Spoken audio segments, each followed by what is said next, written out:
and gentlemen, welcome one, welcome all to the PlayerUnknown Battlegrounds Invitational 2017, live and kicking from the floors of Gamescom.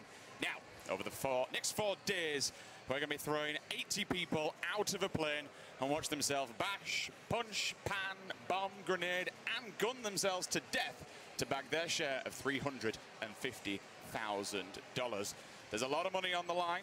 There's a lot of friendships that are going to be broken because today it's all about the solos. As we move through the week, we will play in duos first person, and then finally we will end on the squads. My name is Sims. Welcome to everybody. This, of course, is Lauren Pansy Scott. Lauren, how are you feeling, first of all? Pretty excited. I'm not going to lie to you. It's great seeing this game in this atmosphere. I think everyone who's been a part of watching this grow to this point is pretty darn ready for today to really kick off. Now, you've been playing for a while, all the different iterations of Battlegrounds and kind of, moving through the Battle Royale kind of era, all the way back to Arma 3. You've seen these people, where they've been, where they are now. What has this game done for the community and the scene as a whole? I think the main thing for me about this game, and especially being here, is we've got to see the progression, right? From basically a mod, essentially is all it was, that a couple of people liked. And you still see those players here today. You see Break, you see any of these boys. They were one of those back then. Hollywood, another one known for it. But the point is, it's brought everyone together. There's been so many iterations of this game, whether it be H1, whether it be DayZ, all those kind of military sim-style games always had that battle royale aspect. It seemed to have all come together. So you're seeing such a variety of people finally able to play for this sort of stage in this sort of environment. The one thing that I have to note mostly on so far is seeing the amount of feedback that's coming in and seeing a developer just react so much to what people are wanting. They hear people, you see them across, always on the forums, on Reddit, they're reading people on Twitter, Facebook. The feedback comes in and the changes they made. I go back to a little change that they made about the drag and drop system where they put a delay in it. Within a day or two, it was removed because people don't want it. And this kind of, if we keep seeing this moving on and kind of defining and creating to what people want, I mean, this game is only in early access already. It's not even launched, and we've already got a tournament for $350K. It's a lot of cheddar. Yeah, it really is. But I think the big thing about this game is the community knows what it wants. Yeah. Right? These guys, they're not quiet. They're not ones that just kind of blindly follow. They know what they like, and they're here to watch some of the very best play it right now. That's for me why I like this community. They're not scared. They're very vocal. And you're going to see some of the figures within this community playing here, whether it be a Twitch streamer, whether it be more of a professional player who's breaching into being a bit of a streamer now because it's blown up so much recently. There's so many people to watch throughout this tournament. It doesn't matter who you like or what you're into, you'll find someone to be able to view. And I think that's the best thing about this weekend. We have such a variety of people from not only across the world, but from so many different backgrounds. We have Twitch streamers, we have content creators, we have YouTubers, and then we move up into this, the professional players. You've got your Cloud9, you've got Luminosity, TSM, Liquid. All these organizations, they're jumping in. They know what to expect. Now we're here at a LAN environment. Now we're here for a real competition on the server. We're taking people out of their comfort zone. We're putting them in this environment with their team. I mean, today, again, we are in solos, so it's every man for themselves, dog eat dog, as we mentioned earlier on.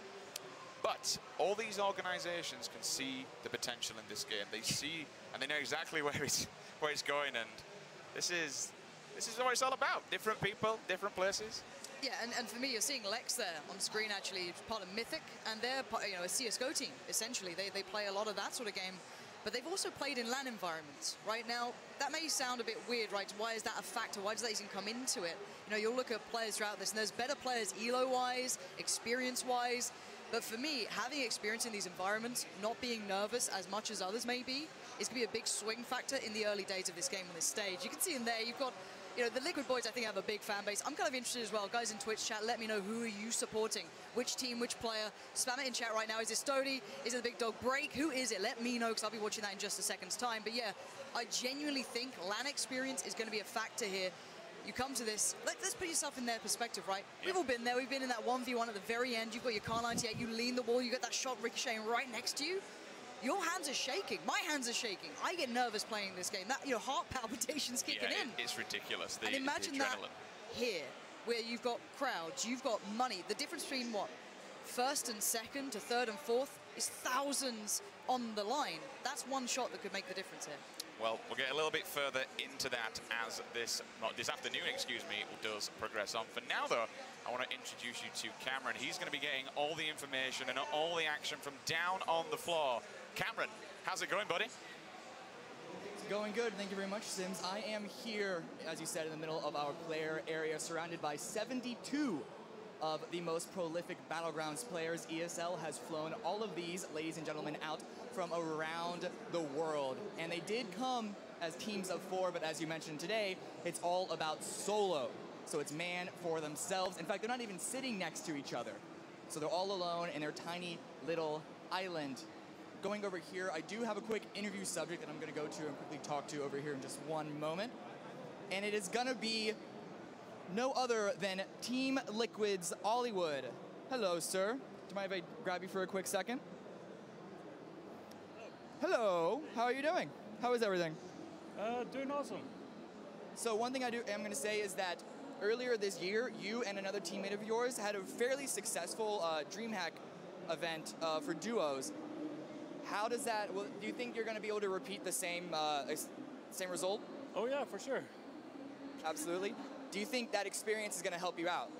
Yeah. DreamHack was a really good experience. I think both me and Marius, that was my teammate at DreamHack. We learned a few lessons, so definitely improved.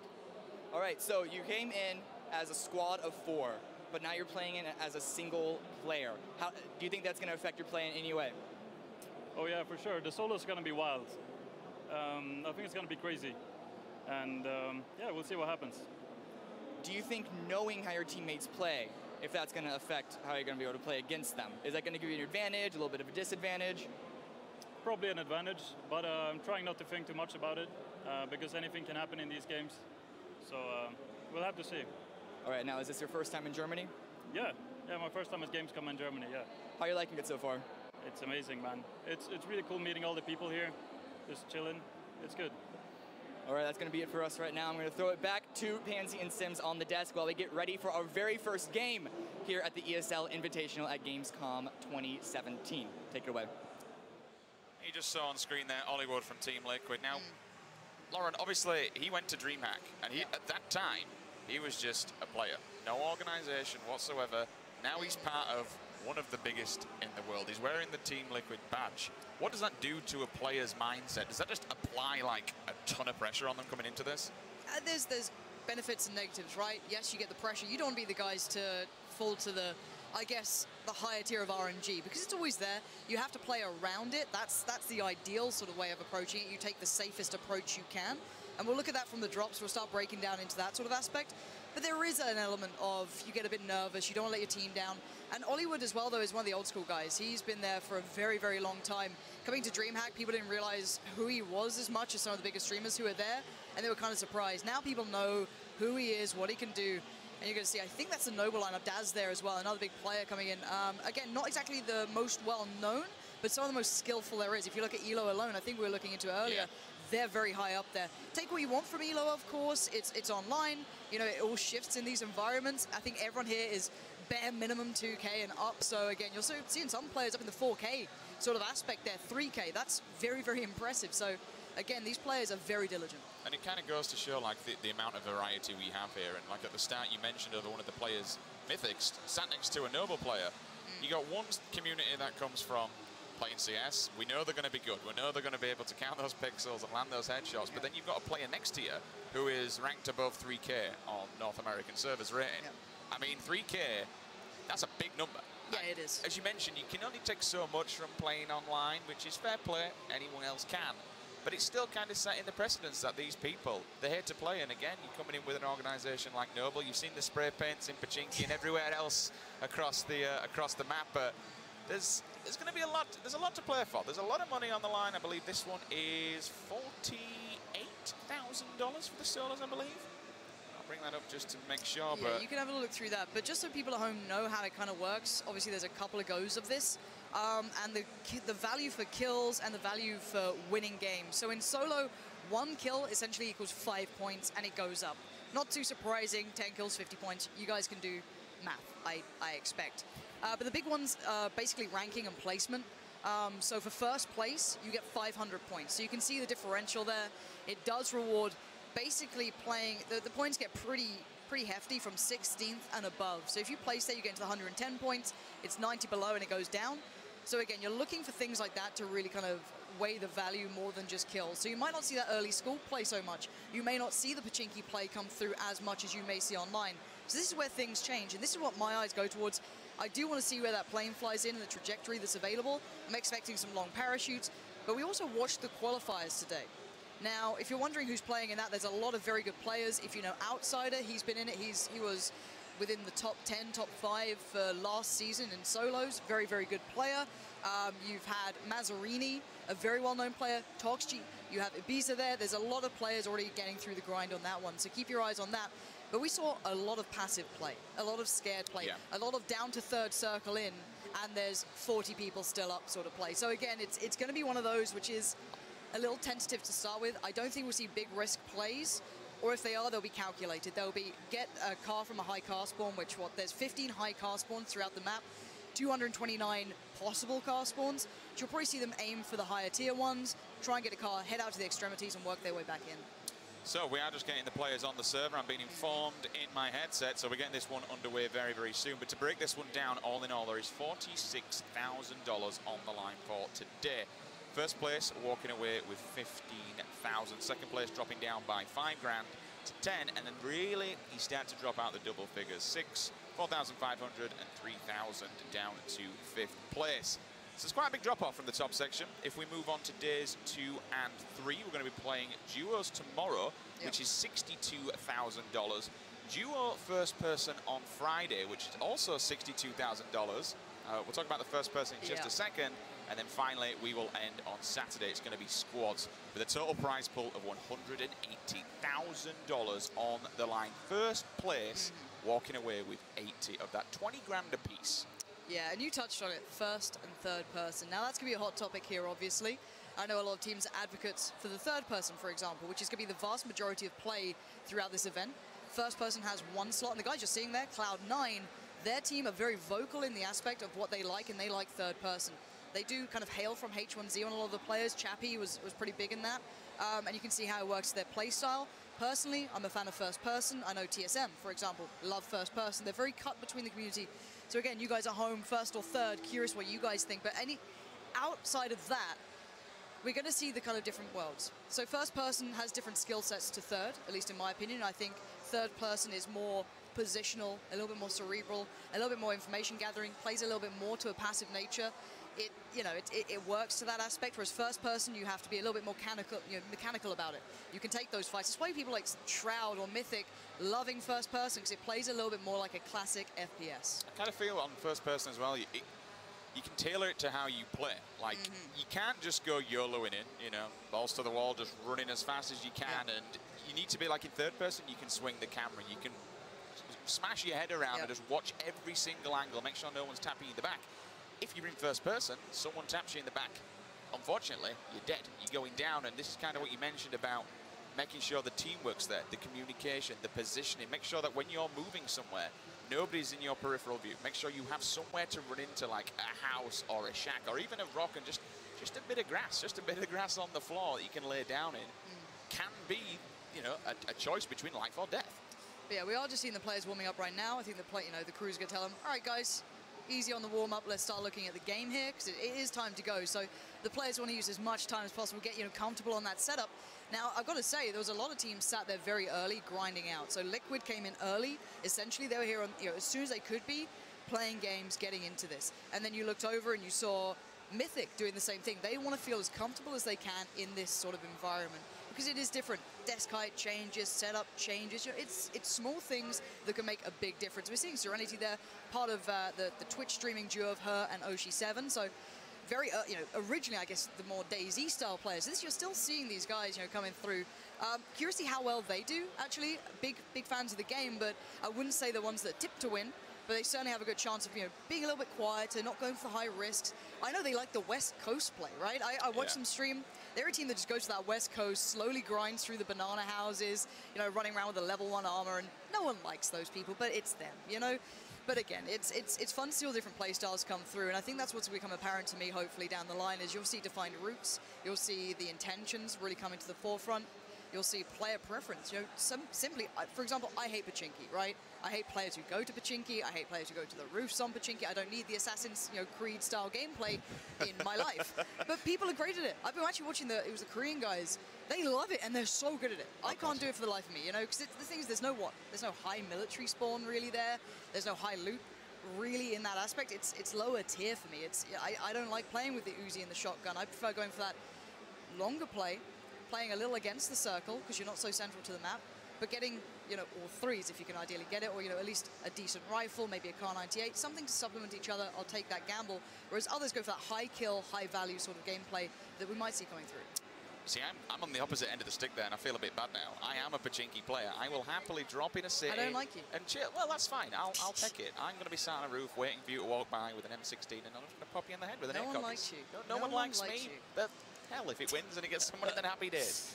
But on the opposite side of it, as you mentioned, where the circle's going to be, I'm a bit of a personal fan of being in the center of the map, being in the center of the island, and thinking, okay, so circle, no matter where it drops, I'm in easy accessibility of it. And once you, and sometimes it does go wrong, just like everything else does, but if you clear Pachinki, you've got meds. All right, yeah, I agree. You're only going to get a level 2 helmet. You're only going to get a level 2 chest. Right. But you're going to get banged up on meds and No. the odd Kar 98 here and there.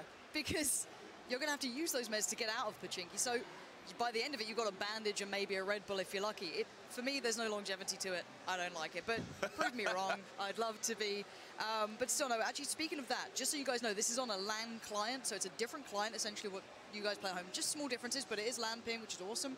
Feels slightly different, so you might see those shots that you always think should hit, actually hit, one of those sort of moments there. Also, a quick note, the red zone is off. Everything else is, pretty much the same. The settings also will all be basically uniform. Every single player will play on the same settings. Textures on high, foliage medium, things like that. Now, the crouch jumping is allowed as well, but you have to do it through your own mechanical skill. It can't be binded in this tournament. So again, small differences, but it's just, for the even playing field to come through so everyone knows how it's going to unfold. So again, keep that in mind going into this. But yeah, everything else is going to be pretty much as you'd play at home. So this is what I like about this game. It transfers through, and I think we'll see a very, very good game out of the back of this. All right then, guys. Well, we are getting this LAN server booted up and ready to rock and roll. We are going to throw to another interview. Cameron, who you got down on the floor? By Mythic's player, Flom. How are you doing? I'm good, man. How are you? How comfortable are you here for this solos event? I think we're pretty comfortable. I think we'd rather play first person, but we've been playing a lot of third person leading up to the event, so we've been getting more comfortable with it again. Because as soon as first person came out, we all just dove right into it. We had so much fun with it. But no, I think we're all comfortable now. We got set up yesterday, and we're good to go today. So how you are originally a Counter-Strike player, correct? Yeah. I've been playing Counter-Strike my entire life.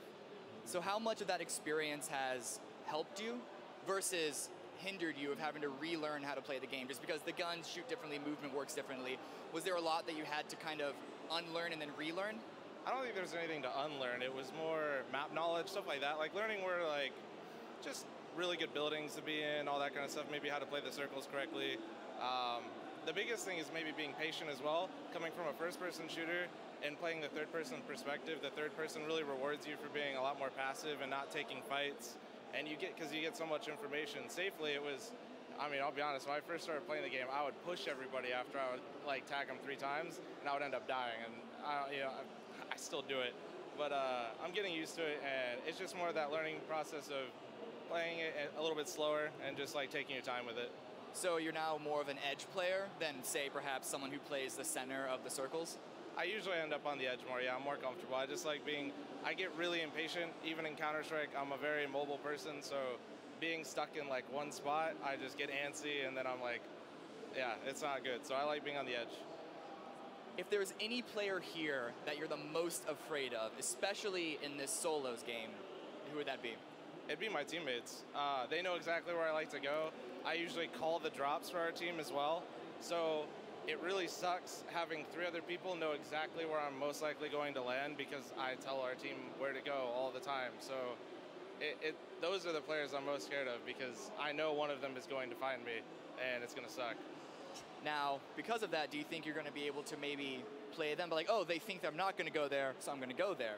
Is that going to, are you going to do a lot of that or not so much? Honestly, no. I really like where I like going, And if they find me there, I'd rather just fight one of my teammates than another person here anyway. What about squads? That's not until later on this week. But is there any full team that you're most worried about, or are you just kind of playing your own game, focused on your own, just squad play with the 4 of you guys? I mean, to be honest, we've been kind of like caught up with our own Counter-Strike stuff at the moment. We're competing in another league for that. So it's not like we've had time to even really see any of the other teams like at all. So we have no idea what to expect. We've just been trying to play as much as possible, and that's as much as we can control. So as far as you know, you could very much be the worst team here. Absolutely, but we could be the best. You also could be a best, you're right. There's a caveat, it's complete unknown. What about duos? Have you been practicing a lot of that, or is it mostly just squads and then solo? Mostly squads, but we still duo a decent amount as well. I actually prefer duoing, but since we're a Counter-Strike team too, and we have so many of us, like, it feels more comfortable just to play squads. After, we play Counter-Strike the whole day, we end up, as a squad, usually just playing afterwards. What about duos do you prefer then? What'd you say? I'm sorry? What about duos makes you prefer it over squads? I think the pace of it's a lot better. I think like the fights are a lot cleaner. In squads, it's a little unrewarding sometimes because there are so many people that can pick you up. You don't get punished as hard for mistakes, which is good and bad, right? Like sometimes you make a mistake and there's 3 other people that can pick you up. Where in duos, it's just one other person, and I think the fights are a lot more engaging and a lot more high risk, high reward. Well, thank you very much. That's going to be it for you. Thank you for chatting with us. This was Flom but Mythic, and now we should be close to getting into our very first game. So let's bring it back to Pansy and Sims there at the desk. Thank you very much indeed, Cameron. Now, you kind of heard Flom there, Pansy. See, I think he's underselling this, right? So in Season 2, Flom in squads was like, him out in the back. look, I've been doing this the whole time. So, like, this guy's hitting 2.3 elo. He's a decent player, right? And the entirety is the same for the rest of the team. What, 50% top 10 rating as well, over 100 matches played. This guy is not bad. This is the thing. As much as you may say, oh, we could be the worst team, we could be the best, I've got a very specific play style, all of this, he's still very good. So do not underestimate them at all coming into this. As said, the other thing he brought up was he's got that favorite route, and I love that. I love the way you get to see players' personalities and how they like to approach the game and how they have to vary that on the drop. So again, lots of players, lots of opinions, and it's always good to hear different ones. Unless they're landing in Pachinki, of course. Yeah, they can die in a fire. Well, I know where I stand then on that one. We'll see how it goes, though. We will be getting this game underway very, very shortly, guys. But for now, we do have a video to show you at home. We grabbed a load of the players before this event kicked off. And we sat them down to get their thoughts on Player Unknowns Battlegrounds. Check this out. The best thing about PUBG is winning games. The rush you get is so addictive. You just want to win every game you can, and it doesn't get old. There's so many different ways to do it. Best thing about PUBG is just the adrenaline rush you get. You have one life, and if you mess up, you're out. Gotta wait for the next round. That you have one life, and if you make a mistake, it's over. The variety of weapons and just how different every game is going to be. The end game and how every game is a overtime round 9 situation whenever you get there. Every match is different for the most part. Like a lot of events will be similar, but pretty much every match is different in a way. No matter if it's game number 100 or 1000, it's every time exciting.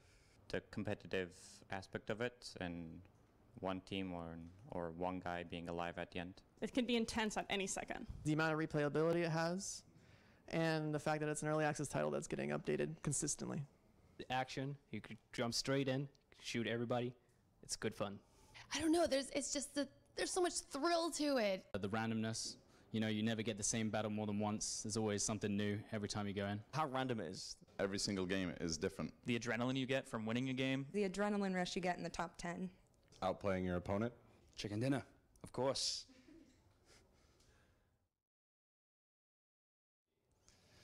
The best thing about PUBG is seeing these children drop to the school and get a headshot, right? Double. My playstyle for the most part is somewhat more defensive.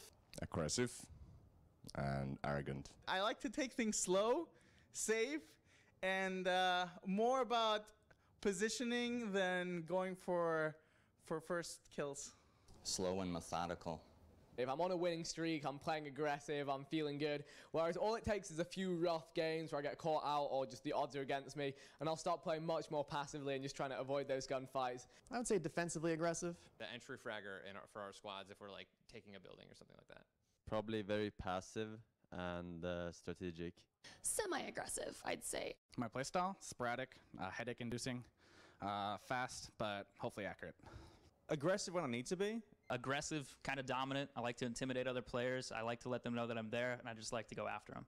Passive-aggressive. I like to take a tactical approach, so I like to put myself in a position before engaging fights. Tactical.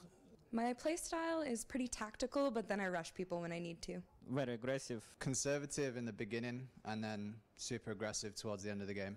Very tactical and silent. My playstyle is very aggressive, though when this strategically is the right move, I also like to camp. My playstyle is aggressive. Very aggressive. AFK. I'll tell you what, a complete mixed bag of emotions there, especially where I like to camp, I like to get aggressive, I like to play methodical. If no one said with speed, power, and momentum, I'm a little disappointed, all right? The doctor, you know, he's got it right. He's got it right. Now, I like aggression, me, personally. I love it. I think calculated aggression in the right places will catch people off here. People are terrified to actually make these plays. Third person doesn't allow it so well because they can hold angles that means that they're safe to it. So making aggressive moves might be a little tricky.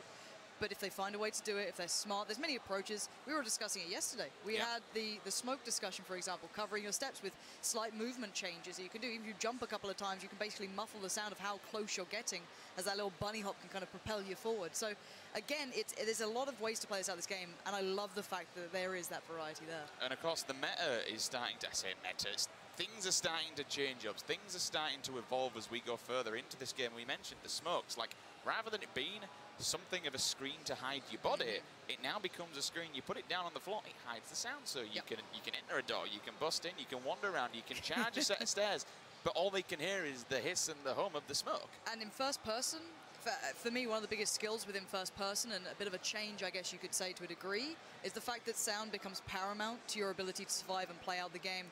A lot of people will literally hold positions for a couple of seconds, wait for those steps, and then play off the back of it.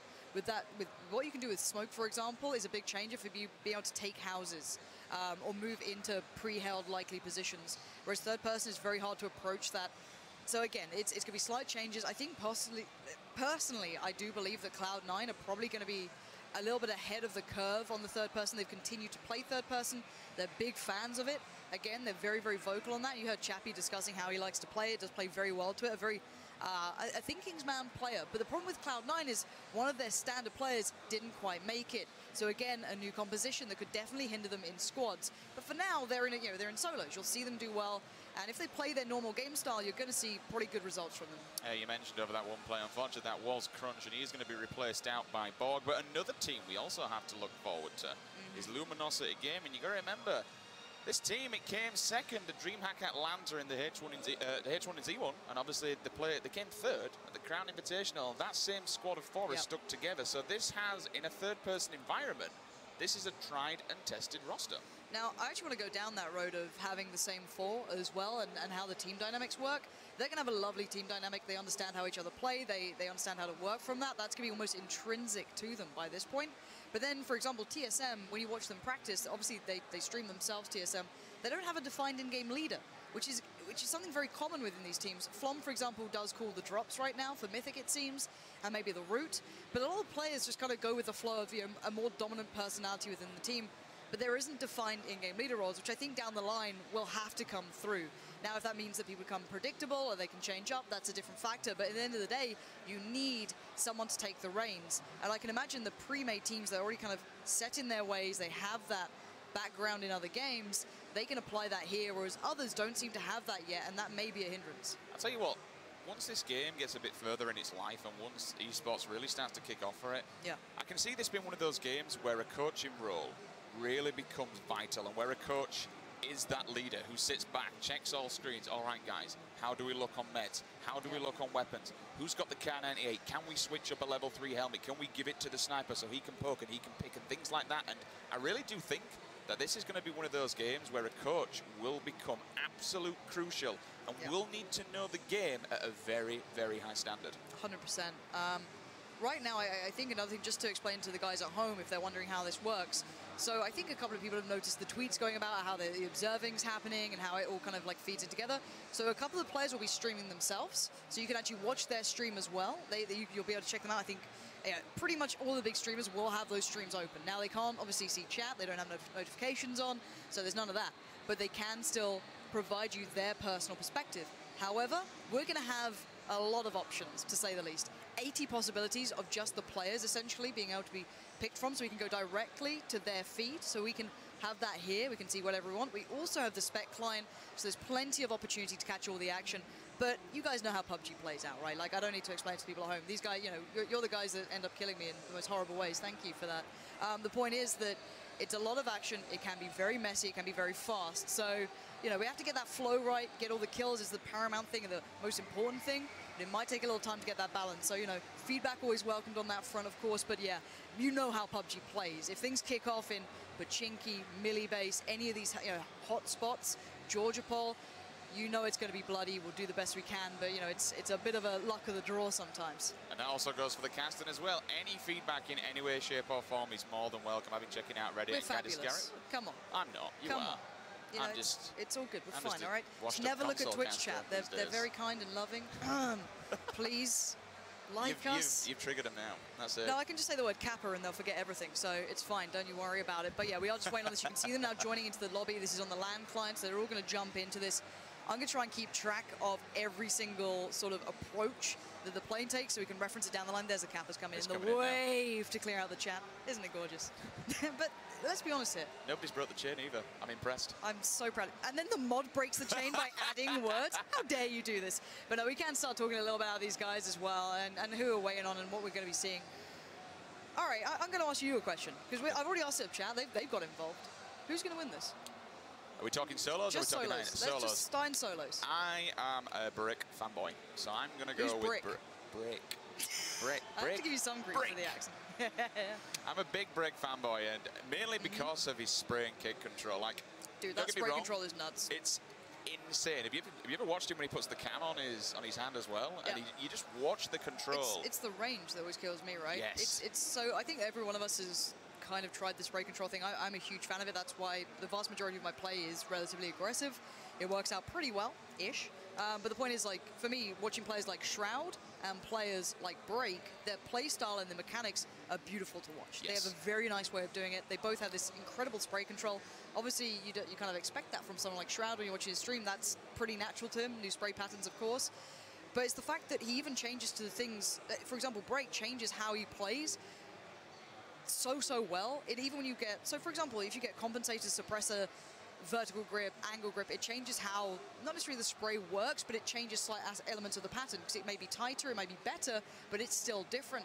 He's still damn good over range, and that's the thing that always blows my mind. You'll see him just able to use that scar at maybe 100, 200 meters, 300, comfortably spraying, and it's just like, how the hell are you doing this? But he's not the kind of guy that will happily just rock up to a gunfight at the start of the game. He is a very much a player that will sit in the blue. He will sit in the blue, completely medded, out of his mind, and then turn up to the late game. Wait till a few people are down, turn up geared, and you know what? There is a lot to be said for rocking up completely geared out your mind. And fair enough, you do have to use your stims, you do have to use your Red Bull, you do have to use your first aids to get there, but turning up and waiting until people are a little bit tanked up, they've got some damage on their armor, you know, they're taking shots, and you're just rocking up, you've got the scar, you've got yourself a car, you're ready to go.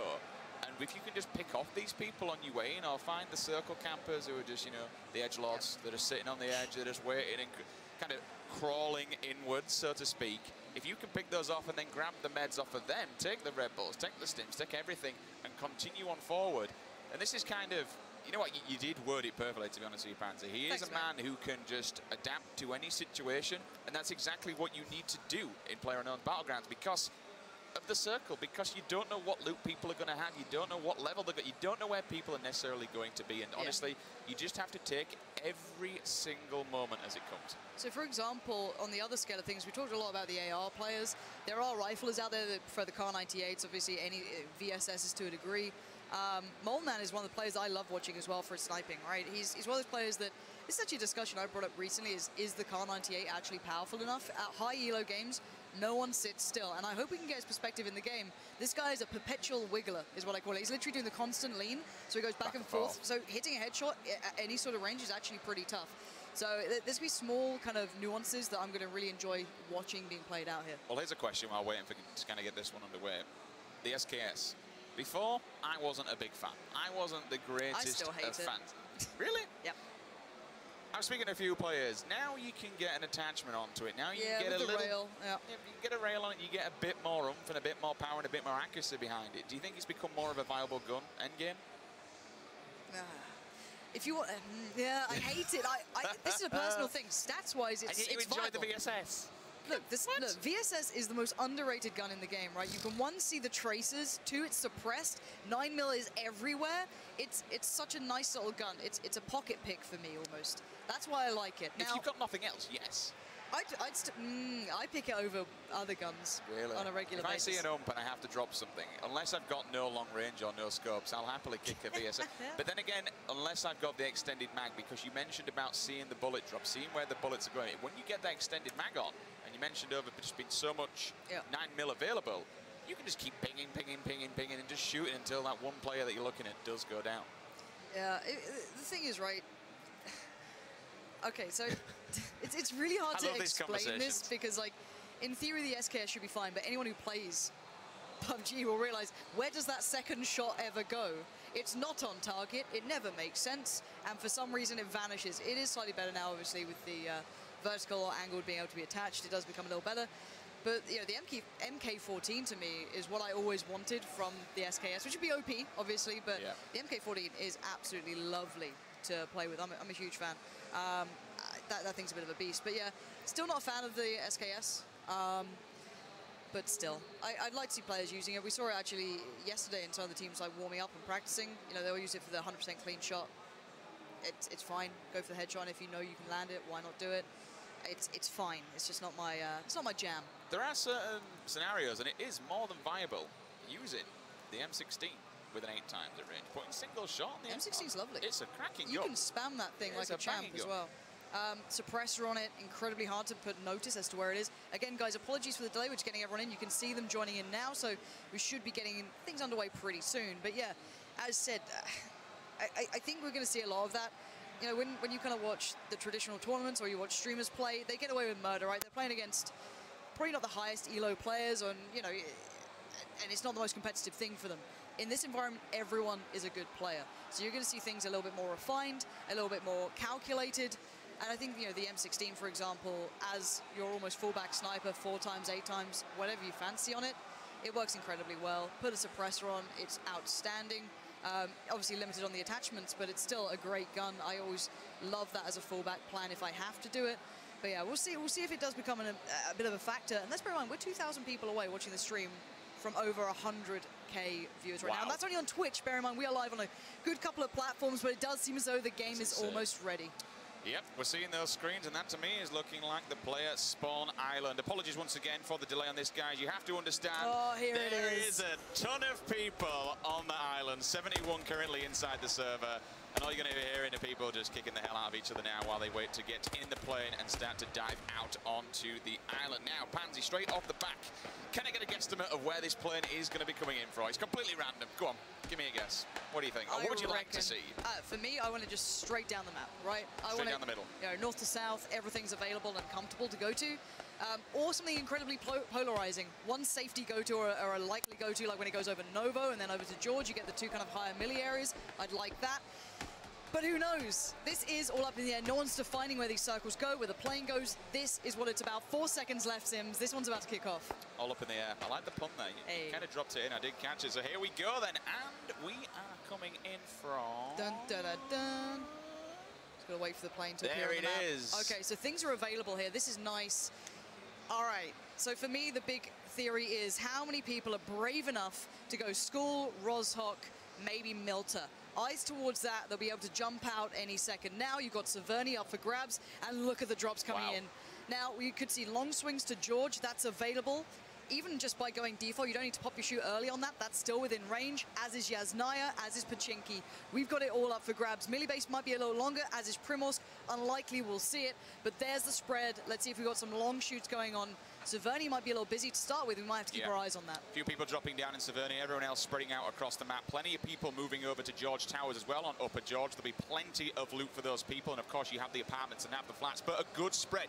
Chappie and a few others. Look, this end late game, nobody moving into Miller by the looks of it. I think that was the last player to dive out. I would like to see the guys who went towards Milto, rather than looting there, head towards the road, get a car, the likelier ones. It looks like Liquid and Cloud9 might be doing that, which is not too surprising, or at least a couple of players, should I say. So keep eyes on Chappie and Molman. They might be the guys going to Millie base. We'll see if they get in a car pretty soon and head that way. There's going to be a battle for the bridge. Ninja picking up Mansion on his elf. We'll see Spy Gia moving over to Lapovka as well, so good loot areas for those two players. Stoda moving out kind of into no man's land, just above Yasnaya, but there is a couple of little cheeky hidden houses up there. Yeah, the compounds you can work through will give you a decent enough loot. We're on board with Hodded right now. That's at the apartments. He's gone to the high value area. Risky play to begin with, bear in mind. No idea who's around you. Nice little Uzi in the pocket, so at least he's got a little bit of kick to deny any quick hits coming through towards him.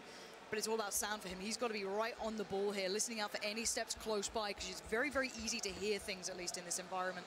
And that might actually help him out. But with no helmet, no armor of any sort to be seen, he's very vulnerable for the next X knows how long. Especially if someone's got a shotgun, because early game, that thing is an absolute tool of destruction. But he does pick up a level 1 bag, and that is pretty good early on, because the amount of times you won't find a bag, you have to leave the meds, you have to leave the Red Bull, you have to leave the stims and everything else that you find, because you simply cannot carry it. We'll grab an ump as well, so he's going to put that on automatic and just try and bait anybody in.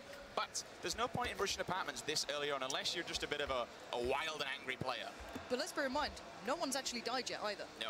This is the difference. I think we've all seen hearing a couple of shots come through now, but the point is that normally in normal games, the high kind of areas of population will have deaths going on. You can see the safety that people are playing with, the mentality they're coming in with is passive, it's cautious, it's pretty calm for now. Level 1'd up now, just needs the vest to supplement it, get it going for himself. We can have a little look elsewhere, and actually we can start seeing down the line where that circle first will be defined towards. I actually think it landed over Lapovka, if I'm not mistaken. We will bring up a map on the spectator mode in just a second to show you guys exactly at home and on perpendicular where other people are going to be. There are a couple of people, I think it was Ninja going over to Mansion. If everyone's kind of gone over to that side of George, though, they're going to be meeting each other on the way over. If it is over on that side where I mentioned at Lapovka, they're going to have to move on across and just unfortunately be matching each other, and there we go. So, not dead center of the map, just off to the right-hand side. But again, everyone on this 50%, everyone on the side, the D column, all the way on the left-hand side, has to match one another. So we also saw the winner of the race to Millie. There was a good couple of players landing down this way, and it's Molman who made it there. Obviously a Liquid player, so he's going to have that all to himself. No one else has gambled on this, but then again, it could have been a limited car spawn. There may have only been one buggy or something along those lines. You've got to expect level 2s throughout minimum for this guy, decent setup, everything else-wise. So there's not going to be much action on him, but he's going to be geared to the teeth, and the circle's not bad either. He might have to consider the cross back eventually. Boats could be a play for him down the line. Nice hill 8 times. Not exactly what you want on a shotgun or your MP, but he's going to find a rifle pretty soon. Yeah, I'll grab that rifle. There's always plenty of them down here, and when he does, did he please don't tell me he just left the meds? I didn't quite catch it. It was a little bit quick, but never mind. There's going to be plenty more down here in the Millie base. We'll try and hop on board with somebody else to show you exactly where people are spread out around, because he's just going to be down here. Easy loot for him, easy pickings, no one else to challenge him whatsoever, I don't believe. I think he was the first one there. Level 2, no helmet as of yet. But, oh, here we go. Now Dessler coming in. One will drop. So Drassel, Luminosity's Drassel will be taken down. Adren takes out Hooksterben as well by an SKS. So Sniper already in play and in the hands of Adren. I'm honestly not surprised to see those guys going for the aggressive kills to begin with. If, you know, the Adrens, the Floms, they like that play. And let's see, yeah, that was going down towards Rozhok, kind of the little compound to the east, a nice follow-up, a nice supplement to actually going through Rozhok. And you can see Lex and Adren are very near each other, so they clearly do know they like this player. I wonder if Adren's actually going to hunt him down in the end, and that could be a battle to go through. But for now, you can see the good spread. Nice play coming out from, it looks like one of the Cloud9 players as well, down towards Primorsk. That's a very clean area. The drop was nowhere near it. That's the extremity play I like. And again, we'll just keep our eyes on this. Looks like gassy Mexicans very close by in the farm as well. Lots of possible action here. A bit of a car chase coming through. Lots going on throughout this map. You mentioned down on this C9 player just moving in Primorsk as well. That's going to be Sweater now. He's one of the guys that is very vocal about third person. Obviously, we see discussions, the difference between first person, third person, and look at that crate. That is dead center of the circle. So plenty of people will be moving into that very, very soon. All right, we've got Oshi7, who's normally partnered up with Serenity. This guy's Daisy classic player. He's one of the guys you'll know for a while, but there's Ninja over in the match. You're going to see the cars approaching as well. He's going to hear this one. Level 1 helmet, it looks like, with a level 2 vest. Got an AR, level 3 backpack, so he's relatively well sorted. Does he hear the gun? Or excuse me, the car going past? I think he has. You can see the crouch coming in. But He's the kind of player to chase them. Yep. He's a very, very super aggressive, hyper-aggressive player that if he sees a car, he's going to aim out the window. He's going to take pot shots. Nobody else has pushed him on. Level 3 backpack, level 2 chest, only a level 1 helmet, so he needs to find a level 2 as soon as he can. But as you mentioned, Pansy, he does have this 16 for the long range. He does have this Uzi as well if anyone wants to come up close and personal. If you get the stock on that thing, it's disgusting. Up close and personal, and Uzi will absolutely shred you. Opts to change it out for a shotgun. Now, Psy Syndicate was one of the original winners of the Survivor games many a moon ago on DayZ. Bit of an armor classic as well. Bit, you know, abrasive in the community currently. Certainly a little bit out there, but he's having the battle at the moment.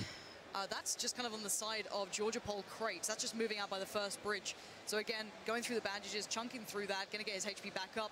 And it looks as though he's in a bit of a fight on the other side as well. So that was the engagement that's defined this, but you can see already a bit of a passive move coming out, a readjustment from the other player, going to fall back, find a new angle to work from. Only a red dot, no additional zero on this, but you're going to see the shots coming through. Again, not landing the shot he needs. He's actually being dominated in this one.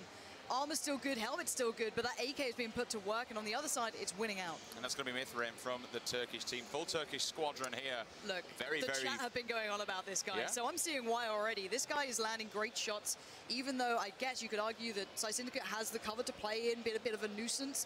That guy's dealing with it well. But he's only got a red dot and an AKM. I mean, fair enough, you can make it work. However, I didn't realize on the opposing side of Mithrin, he doesn't have a helmet. Whether he's got it knocked off or not, I don't know, but he's certainly watching his back. He'll be a hop, skip, and a jump, and there you go. Here comes a jump, but he's going to try and target him anyway. No helmet, nothing around him. Pure aggression and pure braveness, as you mentioned, Pansy. Now he's going to go into the house. Just let him go with.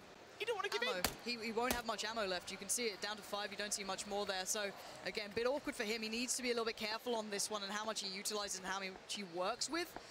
Again, though, you can just see him adjusting some bits and pieces. But, yeah, the first early skirmishes coming through. We'll see if that kind of unfolds down the line, if it continues this sort of way. But very, very cautious play thus far. Take a look further down the line, as you mentioned. Moving on to Evermore's POV. What we got here? Level 2 backpack. We got some bits. We got some bats. We got an AKM. We got a shotgun. It's pretty geared up as well as that shotgun, whether or not he's got a choke on it. I'm just having a quick look. He's actually moved across to... Is he on the spawn island? This is a lovely island. strat. No, I actually like this. It can be rough, though. The fact is that he's not going to have much time up here just purely because of the drop. He probably found a boat around the Severny marker and then moved his way around, or maybe even further northeast. It works, though. By the time you come back in the circle, normally you're in a good position, but already kill's going to come through again. So you're going to see these players really breaking it down now. Well, look at this on the outskirts in the water. We're going to see one player moving in. Several players have already dove on into Lipovka to try and really take a stance and stamp the ground. And again, he's just going to be up here. He's going to be looting away. He's happy as Larry. It's a little bit sporadic on the gear. That's the only problem for me. It's generally decent. It's decent enough if you look position-wise. You should be able to get enough meds to be able to get you back to land. And the circle's actually good for him, too. It's over on the east side of the map. If it's over in Georgia in the south, you're kind of screwed. But I think I've got a bit of a visual here. Yeah, looking at this, you can see the tap shots coming out. Nice control as well. Single fire, no worries. No need to rush it. Boom's got to be a little cautious here as well. I think Eastbody went out 4 times. Is far more viable on this too, but you can see the shake, you can see the nerves, but there's Cross going down. Lovely work from him with that Scar coming true. Scar does its job, and he'll now opt to turn back and go and dive into his car. Boom, playing off of Team Noble as well. Probably just going to go call and collect, pick up his dead body. Anything he's got on there, looking for some stims, looking for some extra ammunition, and generally anything that he can make use. Remember, this is still early game. We are 64 players still alive. It's only about 10 deaths so far, but now everyone is slowly starting to creep in. And we're looking around, probably around the D and E columns, are where these big battles. You look at Adren, you look at Horty. These guys are just waiting. They're inside they're inside Rossock. There's several other people around there as well. We're going to see Kapowski, going to see Lex. These people are going to be meeting the others that are moving towards the circle. So all this area around the midsection is going to get really dirty really quickly. Yeah, this is Boom working his way around. Incredibly talented player too, so see how it goes. And you can see what's in these drops here. So M24, any nice sniping abilities here, 8 times to supplement it, and then a melee level 3 vest. But will people be brave enough? That's the thing. Why do I never get crates like this? What, do you miss the Tommy gun? I just usually get a Tommy gun and a coat or a hat, something like that. That's a fully kitted M24. You got ammo, you got the quick draw, you got the scope, and then you've just got a vest to top it off. So it looks like Stoda. You fancying it? Could be making a play could be for it. watching this as well. You're going to see the shots coming through from Boom. We saw him get into position. Stody's got to be careful as well. He's getting chunked down here. Let's hopefully jump on board with one of these two players, because I'd love to see this action. It does seem as though it's converging a little around the drop, but it may not be a full commitment here. Again, third person, you don't need to fully commit. There's Stody making a break for it. Thankfully, you're not on that buggy or on a bike. I guess you can at least get away with a little bit of cover on that one, but it does seem as though he's going to be a little bit more careful now going forward. You can see he's already pre-marked up a place to get to. So he's got, he's got the Scar, he's got a UMP. I imagine he's fine, level 3 vest, so he got away with something there. Yeah, he's just bailed on that sniper, and he didn't actually know what's in there. Unless he's going to try and turn and face, pull up somewhere, get out, get stim back up, and get topped up to full health, and then work your way back to it. I mean, obviously no one knows what's in it, but it's a damn good crate. We saw Ninja as well, who's just playing the waiting game, playing the Lone Ranger, hoping somebody will just creep on over and he can take them down as well. Because if you actually kill somebody off, when you go over there, not only do you have the crate to yourself, but you've also got the body, you've got the stims, you've got whatever else that player left. As we now move over to Kirby Llama's POV, and we're hearing some bullets dinking on the... In fact, that was the car from previous. So he's getting shot at once again, so... He's just driving around in the open. He hasn't found much cover either. Again, you are going to see Boom going in for the crate, so he might be able to get away with this one. Yeah, that's a new crate, excuse me. Yeah, so that's brilliant for Boom. Again, I'm not sure what's in there. We'll have to find out, but the crunch is going to happen on the circle now. People are going to have to move themselves in. And you're going to see Hayes racking up the kills. Not too surprising. Boom, what did you get away with? I'm not too sure. I didn't see any additional guns, maybe. Maybe he's not gone for it yet. But yeah, new circle, centralizing towards the map. Not a bad way to go about things, to be fair. I'm glad it's not half in the water or anything like that. So for now, all is well on the Western Front. No more kills coming in just yet. Boom's getting a little angsty. Might be going to have a little look around, see if anyone's close by, and get back in that car that he's hidden so nicely. I like how he's actually parked it perfectly away, and down comes the crate. It's finally landed next. Has he seen it? Please tell me he has. He's probably waiting for it to drop, or he's... What? Boom? Boom? He doesn't see it. He's not... He doesn't see it. That was a freebie. It landed on his head. That was an absolute freebie. I'd love to see what was in that just for the sake of it, but still down the line, that can be something to go back to. Chappie right now is... What have we got? Painkillers up 3 helmet. M249. It's a Marmite sort of gun, I guess. Does he have a level 1 on though? He has a level 2 helmet. But still, as you mentioned, level 3 though. It's the biggest upgrade you can get when you talk in terms about armor and such, but that feels really bad, man. That literally... I was just talking about how good Boom is, and he's like, nah, I'm just going to 4x3 this. He's obviously not in 4x3, as you can see, but, gotta love it. All right, readjustment shots coming through. Got to be careful on this one. Nice adjustment, though. Good little hill cover, and he's going to spot someone out. That's got to be a kill every day of the week. What's going on here? Bit of an awkward switcher. Oh!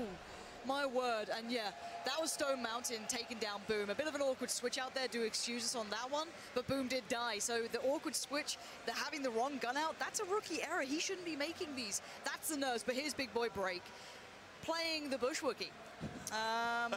Break, why do you like this? He's just chilling. He's happy. He's going to put a lean on the side as well to make sure he's fully covered up, put his bag in there and get himself tucked in. But yeah, you mentioned about Boom.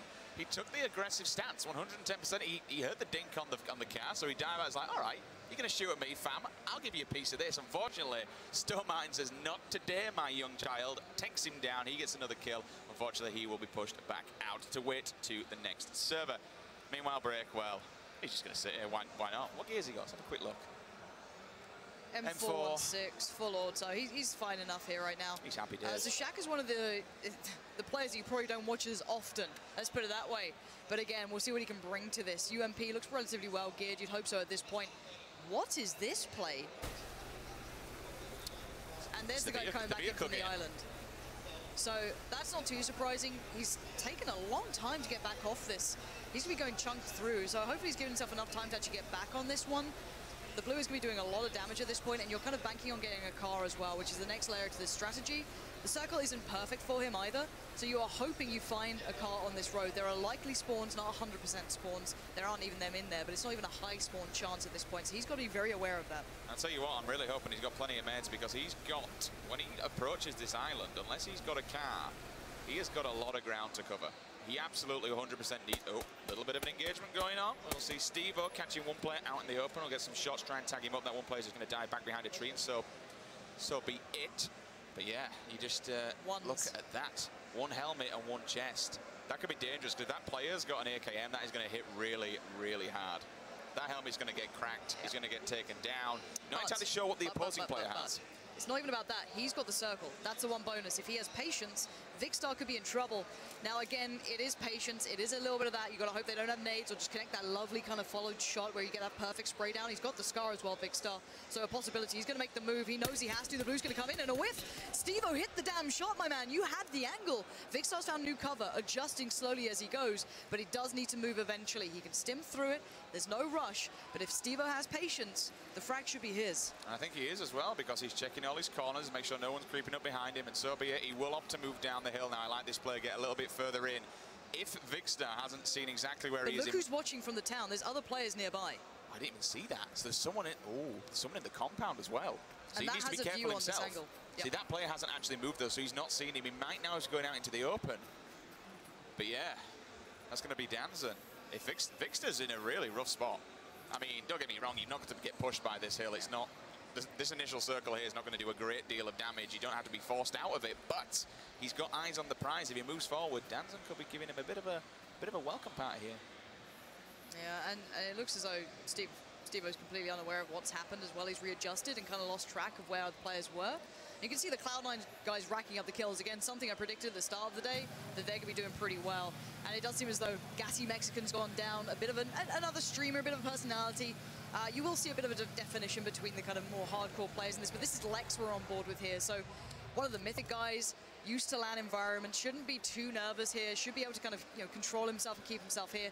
Daz as well for the Noble guys. Incredibly good rating, but then again, I was talking about Boom earlier and we saw what happened, so, I'm going to keep my mouth shut. Not only did he miss a crate, but he then got smacked by Stone Mountain as they're walking up. But I'll tell you what, I'm getting a bit triggered by how many people have got level 3 helmets. I don't usually find as many as what some of these players are doing, even in the most wild and just abandoned areas. You're seeing these level 3s coming out of top. I mean, don't get me wrong, they can spawn everywhere, but it's mental. It's absolutely mental. Scar in hand, just chilling away, waiting for someone to creep on by, and this is the solo game. This is all about the late game end. Because you've got to remember how many points are on the line. All right, you get points from killing people, but it's really that late game. Once you get into the top 50s, which we're aiming at, it goes from 50 points to 60 and then up. 70 is at 30 players remaining. At 20, you start looking at 90 points. So again, it's longevity. Here's Daz again, a relatively well-known player as well, if you're kind of part of the scene. Out in the open, though, he's going to hit the card. Where's that full auto? Show me what you got here. Going to go to the UMP. Interesting choice. I guess you can spam it. Maybe an extended max. Switches up to the 4 times. Has a little look. But already the player's gone. Nothing more to be seen from that one. It also depends how much ammunition he's got kicking in the back. Maybe he wants to save it on the 5.56. It does take up quite a lot of room. And you know what? There are plenty of time. Oh, Vikkstar still out in no man's land. I don't think Tinkerbell has actually seen him, though, because he's just on the depth-led side of that hill. So Vikkstar's still going to be able to get away with his life. Tinkerbell's just going to chill here. The smoke grenade coming out and see what she's actually up to. Is she going to make a play? Probably not. All right, so again, you can see Cloud9. I really hope we get to catch up with where these guys are and where they're playing from. Not too relevant right now because the circles will become a bit of a factor soon. And Break already getting his first kill on the board. So the kind of more favored players are starting to kick into duty. This is where right now. So again, he's been a loot goblin. He's got 50 bandages. I don't think he needs that many, but he only has a Vector. So what is this play? I don't know how he's ended up with such, limited loot, but he's made it work, clearly. I'm not going to dispute that, but here's Vikkstar. Level 3, level 1 vest. But again, the capacity coming in from the vest is pretty nice anyway, but he's got the Car 98 on his back, Scar in hand, running into the circle. He's got a player behind him, but these are the engagements you almost don't want to take. If you're the player behind him, you can't go through this fight while escaping from that blue.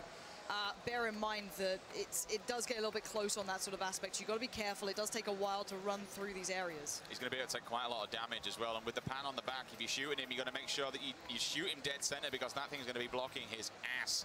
Still running away though. He doesn't have the greatest of sight. It's only a red dot on the cat. unless you're going to be up close. Right? That's an upgrade thing that you can have. But bear in mind as well now, keep your eyes on the map and how this crunches together. It takes about almost 3 minutes to run across a full square, the 1,000 meters in this one.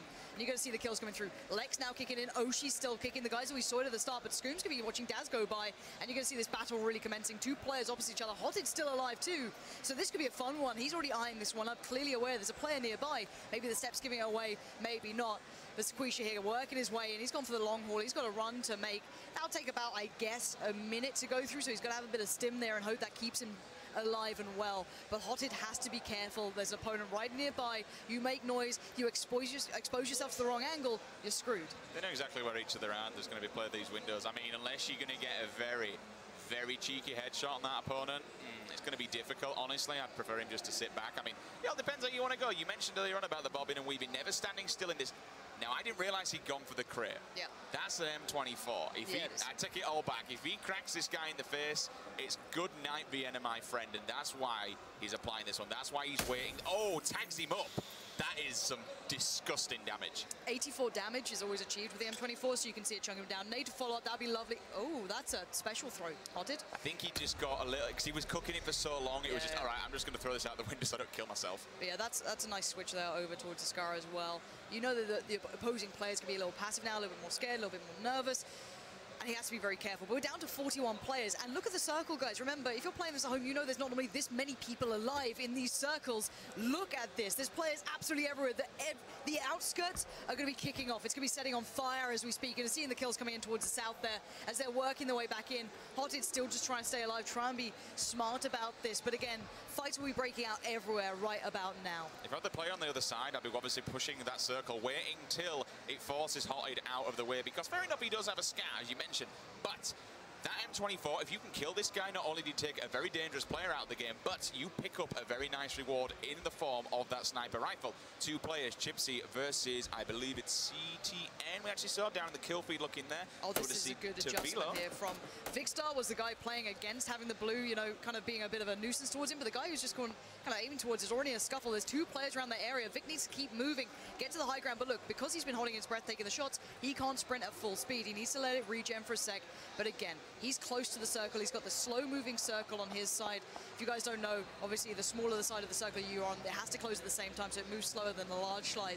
So here's the kills. There's Drifter going down. There's Danson going down. Again, it's coming down to the real competitive players. 36 now remain, and they've got to be careful of these extremities on the map. This is a nice battle here as well. Break, let's see what you've got. Awkward to play out, but there's that spray we're discussing. Great connection, goes back in under. Oh, Chipsy just got destroyed. That is stunning work from Break. Under the car, he knew he was going to fall back for cover. That is what it's about. He can just snap to those players, and we mentioned, you know, you've been talking about it for ages about the spray. He absolutely does the damage while the player stood there, pops out for a second time. That player thinks that he's safe. Unfortunately, the bullets, they come flying through thick and fast underneath that US, and he is dead. Break now, just allowed to get his bearings, get any health back that he may have lost earlier on in the game, and just really get ready for oncoming problems, because he's in the circle, but he's inside a shack, and people know there's always a cheeky beaver just waiting here. What do they call those shacks? They call them... Twitch chat can help us out. Hopefully the boy shacks or something. Lyric once told me. I don't know. I wouldn't call Brave that to his face, but he can't hear me right now. So, you know, got to get it while I can. Now, the point is, he's a little low on ammo, though. 40 on the extended with 20 in the bag, but Shaq is taking down Sweater. So actually, Cloud9, who are huge advocates and huge players of the third person, on coming into their own. But oh my word, that's a bit awkward, isn't it? Cars blowing up. You're in the blue as well. This guy is living outside of the circle constantly. This is a strat, sure, but it's not one that I like. The 4 times on this range is still fine. You're still good, but you need that kill and fast, and you need to go that direction. You've got to move. Ninja standing possibly in his way. He's going to keep backing up, playing it smart, playing the time, but gets caught in his heels. Look at the damage coming in. This is dangerous. He's going to have to get some stems. He's going to have to use some meds, which he's doing now. First aid kit will come in. He's found his target. He's going to whip out his gun as well. That thing is on single fire, M16. But he does have that shotgun to turn to if this player gets super hyper-aggressive upon him. He knows he can keep this player pinched back, though. Here comes the push. Ninja moving on forward into the blue. This is super aggressive. He knows that this guy has to heal up because he's just doing so much damage to him. Counter push. This is so nice. He's trying to use the deflate, trying to use the smoke to keep himself within cover as long as possible. Running line of sight with with the tree. This is Evermore, the guy who went out to the spawn island, and he wants this frag and he needs it. Spots him on the left, looks to the right, still trying to play off that 4 times. I'm all about that third, hip fire coming in almost, but we'll see if he can make it stick. He's got good gear, good loot. Another nade comes through, a little nervous, a little worried. Got to be careful now. We will try and get that engagement back in just a second to show you guys how that one does play out, though. Several people now. Here we go. Unfortunately, 2 players. They will meet. So look how many people did just die. 1, 2, 3, 4, 5. Scoom also takes down another player. Everyone at the moment. He's going in with a shotgun. He has to. It's now or never. He needs to land. Oh, he's done it. He's actually done it. Ninja, you've got to be gutted. And look how far out of the circle this guy is. How is he still alive? I do not know. But somehow he's still standing.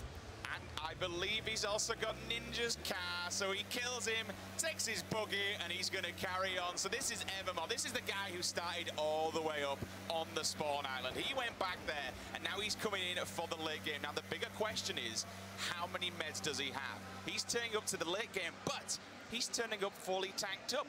Will he even make it? Does he have the meds to do it? His health's dropping. He's dead.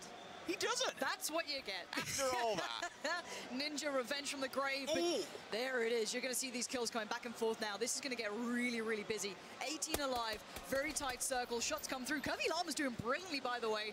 I think she was coupled up with Gassy Mexican during the main tournament, but she's coming to own, taking down Sai Syndicate, for example, a well-known player, so good stuff. But there's Moleman again, the guy who went Millie Island, got the Car 98, known for that sniping ability, as I mentioned at the start. He's landing him out, headshots here and there, but we know that cover's no good. Keep moving up the hill, but there's the spot from Steve-O. Nice work there, high ground advantage, works well. He does get his first kill on the board, but he's getting dinked up himself. I think he's going to fall down. There's someone completely just laying him. He's going to jump on the floor. Tony, let's go.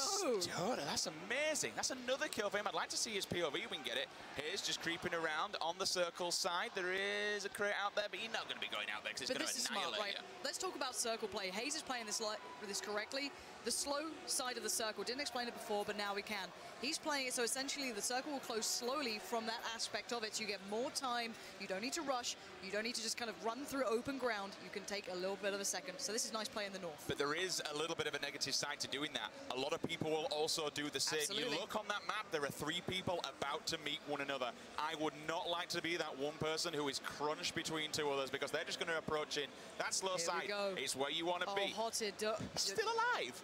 How? It depends where he pulls up now. Lex is in a battle over there. You can see them now utilizing the cover, but that's not where the circle is, and that's going to be moving in. Again, forcing these players to take these fights. Curvy Llama finally goes down. Hotted just locks himself in. I think Break's pretty close by to him, unless he went the other way around.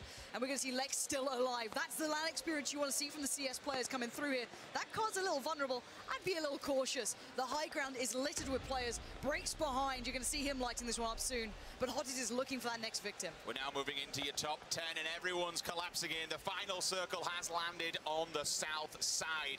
Solid FPS, the only one player in there. Stoda's on the slow side. Why is Hotted moving north? He's moving away from the circle just for the fight? Potentially. I mean, he might want some points. Well, if I'm not going to win it, I'll at least take some more and grab some free points. And yeah, I agree. It's a little bit obscure.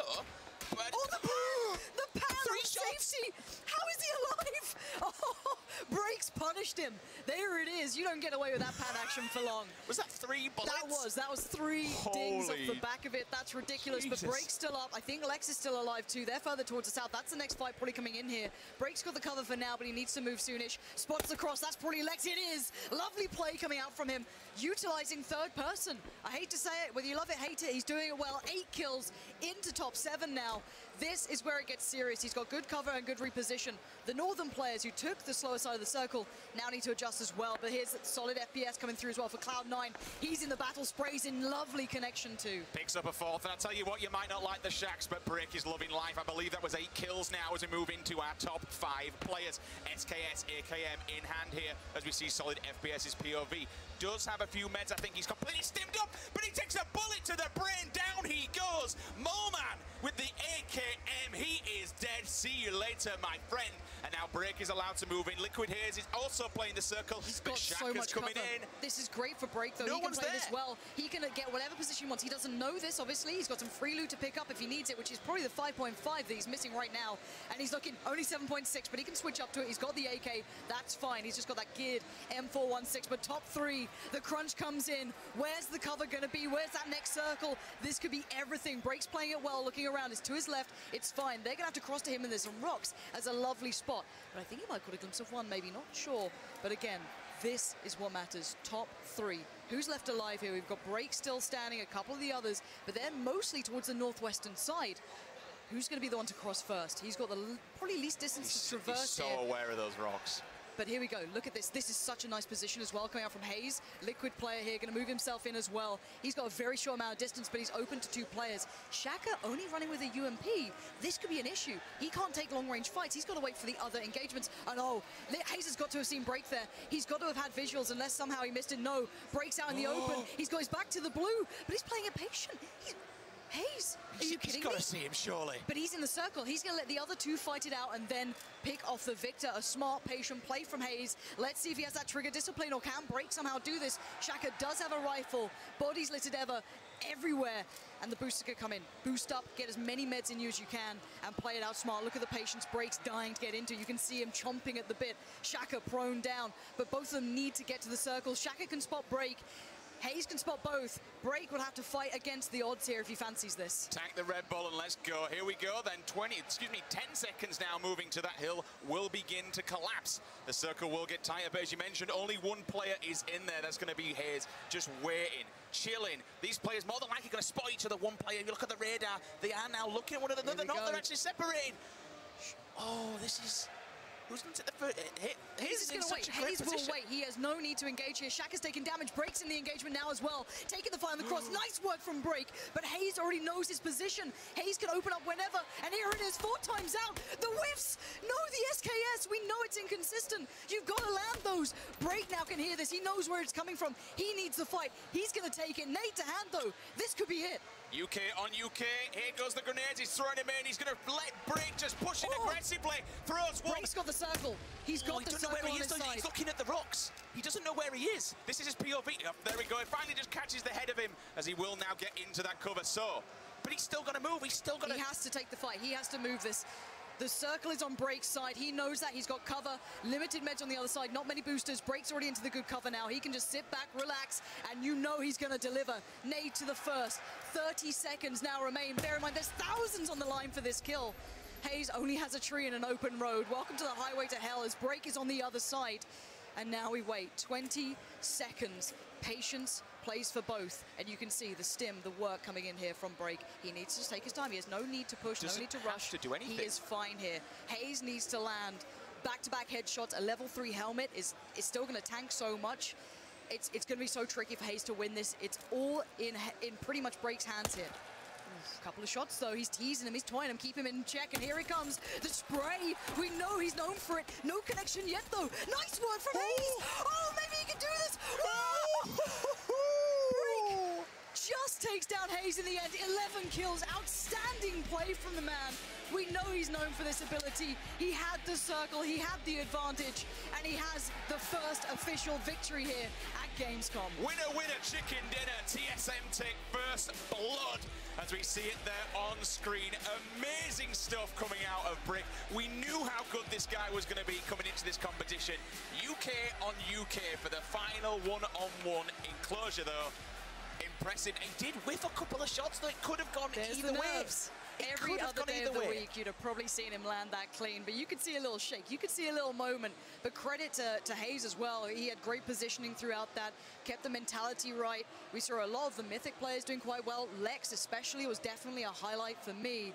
But yeah, all in all, outstanding work from Break. I think if anyone doubted what he can do, if he said, you know, oh, he's only good at first person, oh, this and that, it's, you know, it doesn't make a difference. He's turned up and he's delivered. He showed exactly what you can expect from this team. 11 kills is a big number of it's points as well. You know, it's not only kills, but that's a shed load of points to throw it on top of his 500 that he's made from the win. And fair enough, he got a fair few out of the shack. We're not going to let him get away with that one, but it's solos. Who gives it down? 55 points Whatever for 11 works. kills. 55 points for that. I don't think 5-5-5. anyone else was even close for the win. 500 points, of course. Brilliant work from the man. Very impressed. But I think the end circles here were absolutely lovely to watch too. Considering how this all started, how it's all ended, I think, you know, the next games to come, people learn as they go. This is the first official they played out here. Teams have been warming up, obviously. But yeah, that was a lovely start to this one. It's insane how Hayes is sat one side of the road with the circle advantage. And within seconds, the circle jumps into Break's hands. And he's sat there behind a rock. Bring it on, boy. You want a piece of this? You've been waiting on me, but now I can wait on you. Let's be honest though, Hayes, he took Break so far down, considering Hayes didn't have many boosters either, and Break had a lot to stim up and sustain a lot. He had level 3s, so that reduces almost 50% damage pretty much around that marker. So again, he was soaking up damage.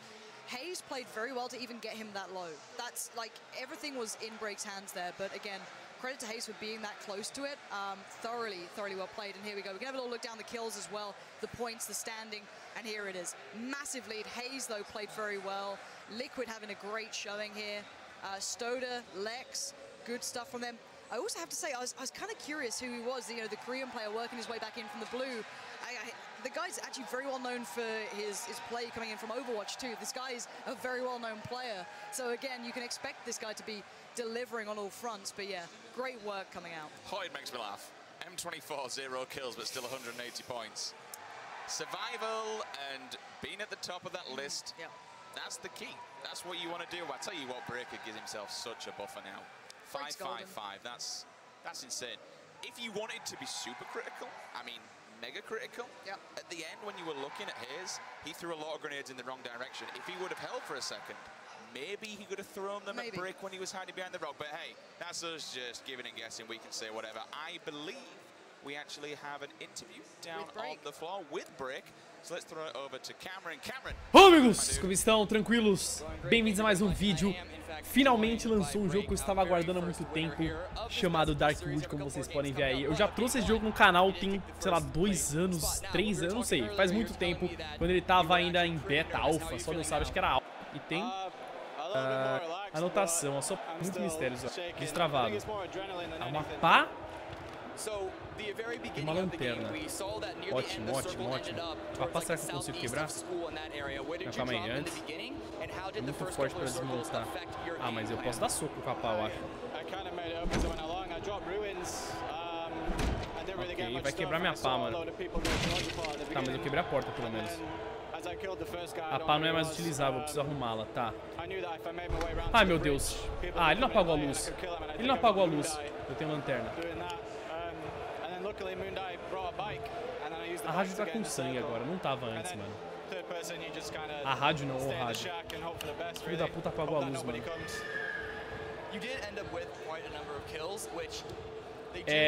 Senhor, por favor, mano. Tem uma seringa aqui. Encontrei seringa. O que essa seringa faz? 11 kills. 11 kills. How comfortable does that make you into the next couple of games? Not at all. I might die in the first next game. There's a lot of RNG in Battlegrounds. I was lucky, I feel. A lot of good players. Another day could have easily killed me. But yeah, I think I got quite lucky. I think anybody that wins this, they're going to be a good player, but they're going to have luck on their side, and I just had luck on my side that game. Well, the luck on the side is the reason why we have multiple games coming into this. If there is one player, however, that you had to look for as, I guess, your biggest opponent in the solos, do you have one in mind? Dr. Disrespect. No. Nobody really. I think, again, everybody on their day can kill me. Anybody. It doesn't matter. If they're in a better position through RNG, anybody can kill me. I'd have to go with my boys. Anyone from TSM I don't want to go up against, you know? I personally think you're being too humble because 11 kills kind of contradicts that previous statement. But that is going to be it for us right now.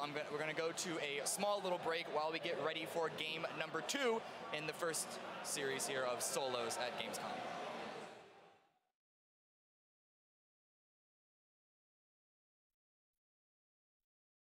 Get back in that car, he's hidden so nicely. I like how he's actually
and welcome back to the PlayerUnknown's Battleground Gamescom Invitational 2017.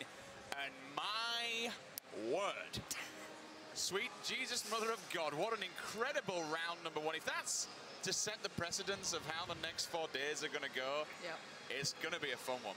Yeah, it is. I'm out of breath. I think I lost my mind during that. I've lost a jacket. Like, I was sweating, not only physically, but bullets during that game. I mean, that was just unreal, wasn't it? You know, that had some of the elements of things I love in this game certainly being showed. I would say as well, imagine this a month down the line. Imagine this when the players aren't nervous, aren't shaking, aren't terrified to make moves, when the game mode's more refined, when maybe it's first person. You know, there's so much to still see in this game.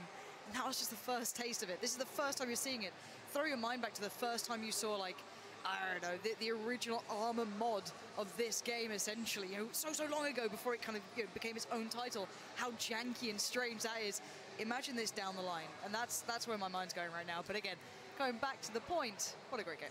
I mean, it kind of just goes to show how things can change at the drop of a hat. You know, Hayes is sat behind a tree. He's chilling. He's got circle control. It's in his favor.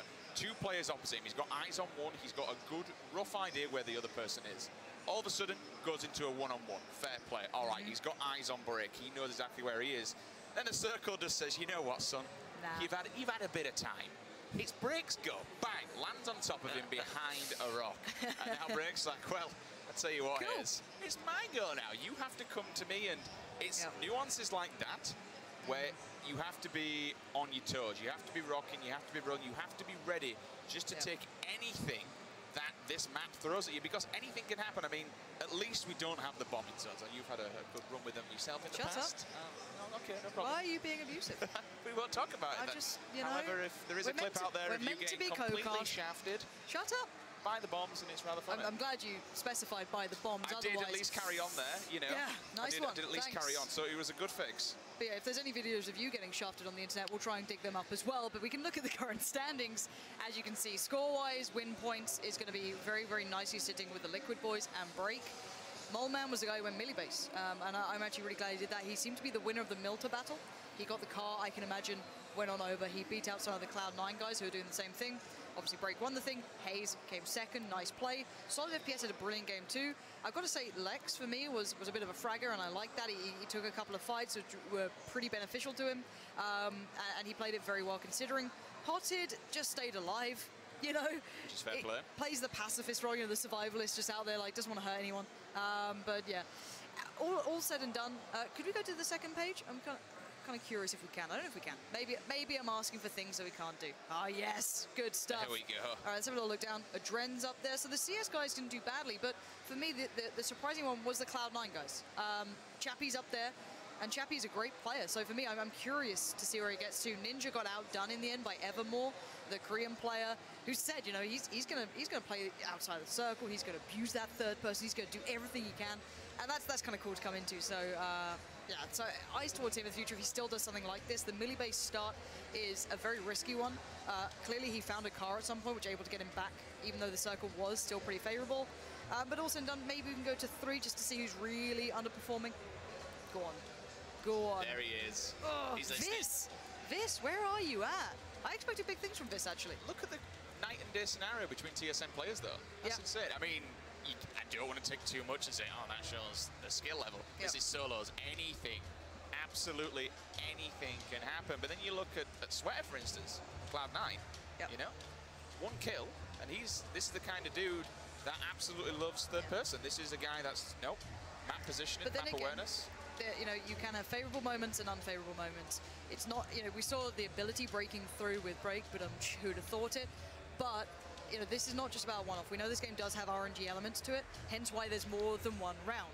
In theory, over what? The amount of games you'd kind of... And Smack!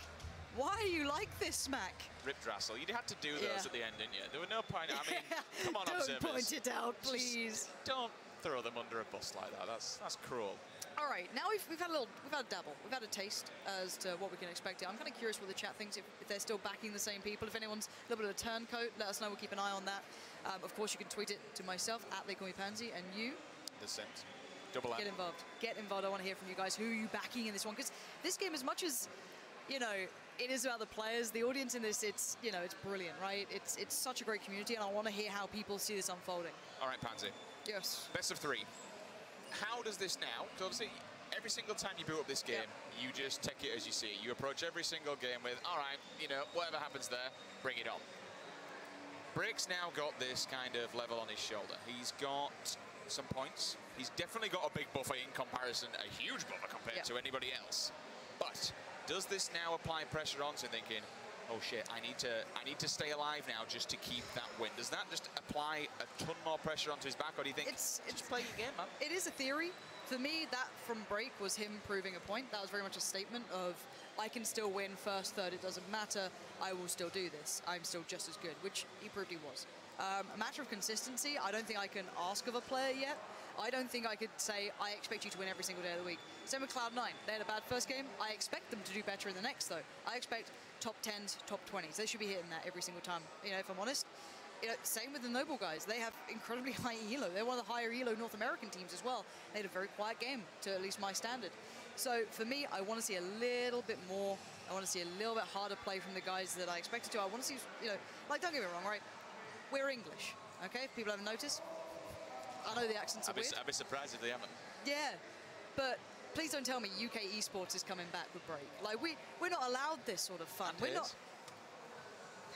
Top 2, UK. Look, exactly. We're not allowed this, all right? Don't let this happen. Don't get our hopes up, all right? UK sort of battlegrounds, UK BG. I don't know if I can even imagine it. I don't believe it. So it's been a long time. It has. Maybe it's. Is it our time? I think it could be. I don't know. I'm looking at chat. I don't think they agree. I think we don't have to, because of Brexit, we don't have to say you anymore. We can say UK. Yes, that's a face of I did really well in the last game. I'm a little cry. It's always good. All right, always good. Game number 2. So everyone's had a little bit of a taste. You mentioned it, Pansy. Everyone kind of knows what's coming. Anything can happen in this game. How are you finding the first initial flight path? How did you think that kind of set the story for the rest of the game? Do you know what? It was a nice straight across, right? From essentially a little bit between Saverni and Zaki, kind of went all the way down through Novo. Well, towards Milter, I guess, which was the final kick-out point. And for me, it was a nice one. It kept the whole map available, which is what I was looking for, rather than ones that are very polarizing towards one side of the map or, don't allow for much movement. That allows you to play anywhere you want. Essentially, you can go all the way up to Stalba, you can go to Spawn Base Island, you can go down to Primos. We actually saw both of that. We saw the extremes of the map played through, and I like it. I like that sort of thing. Again, it gives you so much availability, and you go through a big chunk of the higher car spawns. So the main car spawns throughout this map are the edge of Georgia Pool towards the east. You've got Roshawk kind of leading around, the main road that goes past the school and towards the apartments. And then you have, the Milter and then Nova, right? So essentially, the flight path was over the cars. So for me, the reason I like it is because then it gives people the ability to move around. If it's the one that goes on, I don't know, from basically just the west coast up or something like that, you're kind of limited on where you can go. You can take the early parachute option and go far further, but still you're taking a lot more gambles here. The risk and, the chance is higher that it should work out for you. I mean, maybe it's just because of what's on the line, but we didn't really see any skill play. We didn't see any melee pace. We saw one person just kind of trolling along on his own. Quite a few people obviously moving over to Ganka, but, not Ganka, over on Georgia Pole, but we expected it because that's pretty much where the plane came in, just above it, so everyone could drop down. But those people, they run into a firing squad because this is moving into that circle, its position. Everyone's shifting on in. It pretty much just landed below the flight path, which kind of caused some problems early on. Within, I'm not going to say the exact values, but it wasn't too long before we were down underneath halfway. Yeah, I do actually want to talk about that circle play. I really hope we move on from this, but the edge of the circle play being a factor, I think, again, this is where lower tier players, I think, will blame RNG a lot and go, oh, but the circle was bad for me. I had to run from X to Y, but you put yourself on an edge of a circle, which will always then have a possibility of, in an extreme case, the way the break and haste thing played out, it goes to the other side, right? Yeah. So you have to run twice as far through everyone who's set up. I prefer, and I like players to play quite centralized. Even if it's in buildings, if it's just using terrain to their advantage or whatever it is, I prefer to see more players going for that aspect. But you can see we're back into this, enough of us talking smack. And actually talking of smack, I want to see better things from you and Vis and all the other TSM boys, because Break's just set the bar. I'm going to see who goes breaking through that ceiling. Again, we're looking at the North Americans, where are they at? So Scooter's already flaming me for back in UK sort of esports coming back. You know what? Let's see if a North American team can maybe get into the top 2. Let's see how it goes this Let's time see how round. they've got it. Game number 2 is about to get underway, ladies and gentlemen. Make sure you tweet the stream, use the hashtag Battlegrounds. Get involved online on social media. Make sure you're following PU Battlegrounds on Twitter and Play Battlegrounds on Facebook also. And if you have a look at the ESL PUG account, there'll be plenty of dank memes and random trash coming out of that from the meme lords themselves. Up in the cage, the social media team that I have a better time I'm a part of, and it's dangerous in that room. You go in and there's things happen. Sometimes not good things. Why does that sound threatening? It feels like it. When memes are being created, there are a lot of choice words said, and it's dangerous. Anyway, enough about that. More about this game. Enough about my private Moving memes. into the meme section. Dear Lord. We'll see if any memes can be made. I want to see a pan kill. Speaking of a meme, someone gets a pan That's kill. actually why I call myself Pansy. I was just able to see 10 years into the future and you know what? Love a bit of that. Somebody added you that, surely, and you stole it. I'm not letting you have that one. They did, didn't they? They did. Don't know what you mean. Knew it. All right, boys, let's see what flight path we are on. Let's see what destination we are going to, because that defines everything here. And okay, is this across the middle? Okay, it's a slightly north twist to it. So this keeps in mind now for me, who goes to the Roshok area, school area, the edge of George for the likely car spawns. This means that Georgia Pol's a hotspot. Yes, Naya's a hotspot. But for me, if I was playing this, Novo, Millie-based Mill to Power are where I'd be eyeing up. But look at the density of players dropping towards Georgia Pol. A lot of people are going to be moving up to top George. We've got north there with all the towers. Plenty of people moving down south as well. As you mentioned, Roshok could be a hotspot. We're going to scope in just a little bit more. Make sure we show you exactly where these people are going to be dropping. Naya could be a huge pocket of players. Also, Pachinki is still available as well. You can do the longer flight to Pachinki, so keep your eyes. You can see most people heading south. Look at this play. Everyone's pushing southerly. So this could make the school pretty busy as well. Pachinki, the places that I actually detest, might have some action. Yes, Naya's got a good couple, a few heading further north. And Smack, let's have a little look at Flom. Smack towards the north. We've got a Zaki play coming in. We've got the slow West Coast play. I wouldn't be surprised to see maybe Serenity or Oshi over there. Oshi's actually on that West Coast, as said, loves that side of things. You got Cat, another Survivor Games victor, going a little bit on Central. And here is the place that Shroud has called his own. It is the school, and that is him awkwardly stuck and falling, and actually not taking damage. How have you managed that? Dancer's going to try and find a gun. If you can find a shotgun inside school early game, that gun will absolutely tear opponents apart. 2 rooms and no gun whatsoever. Oh, no, that's going to be a vest. Picks up the level 1, still looking at this gun. Come on, give the man a gun. Oh, there we go. That's an AKM. So now the AKM, it does so much damage to people who are undergeared. Yeah, 48 damage overall anyway is the general thing for 7.6. And then you get down to like the 41 for the 5.5, which has got a bit of both. For me, get that full auto staying here. You don't want the M16, excuse me, at this point. Just because single fire, you can go up to burst. Even preference should tell you that you want the full auto in this close quarter combat. You're already seeing a couple of kills come in, mostly with pistols and lighter tier weapons. You know, it's not going to be massive, and there's the full auto coming through. You can see him just cycling through it. He should be trying to get a little bit more, but again, this is kind of what you expect from school. Very light gear. That's going to be Cross. Unfortunately, the first man to fall straight out of the gates is going to be down to interrogate. One of our players is actually over 3K rating on the servers right now, so certainly a dark horse who we did mention previous to this, opting to move over to poolside, try and get this one in. Fair enough, it looks like he's only going to be a one-on-one over here at school, so not too much action. Meanwhile, in no man's land, Rozok's just trying to find somewhere. He's running away from, I think, Pachinki. So I'm a fan of this. Flee the scene. Run for your lives. Trying to stay alive. To be fair, there are likely car spawns at the end of the kind of T-junction that comes through there for cars. So again, he could be eyeing up maybe going further south, but we do need to check in and see where the circle now is. We need to see if anyone's gone for those long risky routes. You can see there's caution being aired here towards the score, and I like this. Okay, so 2 players heading down towards Amelia Island. Great choice from Drassel there, the LG player, the new Nazi guy. Moleman's doing it again, clearly a favorable move from him. You're going to see Evermore playing the outskirts, the long drop coming through from him. He did the early parachute pop, so just landing now. So this is very spread out. We've got a nice circle. It's not too polarizing. It still plays to the drop that we saw. It's just going to force people to move slightly further south. We're starting to see some flash. Another player does go down. Just missed that one as we change POV, unfortunately. So one player has gone down. And that's Ninja who's going to pick up that kill. We're seeing a lot of shots down here, though, on the coastline. Is that the bridge crunch? That is. It's a bit of a bridge crunch. Everyone coming out of Lighthouse and moving around. 3 players. That's going to be all over the yellow house as well. And we do know the yellow houses they've got surprise, they've got presence in there, but with the density of solos, a lot of people do tend to drop, and they have moved down for that early play. We'll bring up the map and show you exactly more where, because while people are looting like this, we'll just try and build the storyline and show you where people are going, where we're expecting them to go on, and so on and so forth. Still early days, few players dead. We're going to see Sweater. On the bridge. That's pretty risky from Sweater. I'd be worried about who's at the end of this bridge. It's not even that. Like, if you've got millibaits and then fallen back, you shouldn't be even kind of aware of that yet. There shouldn't be people camping the other side. It's more that you're moving into people who've gone early to the millibase. So you're going to see a couple of kills.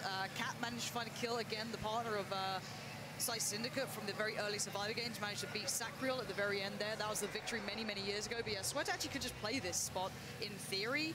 He could wait for them to cross back over, but again, the circle doesn't mean they will likely cross this side of the bridge. I don't even think he's got a gun. I really think There's a lot of outskirts around him. Oh! Ow. Rip. Adren just got... Adren's dead. Look at the face. Just eyes on the face there. Adren, what's happened, buddy? Great catch there. North American CS in its prime.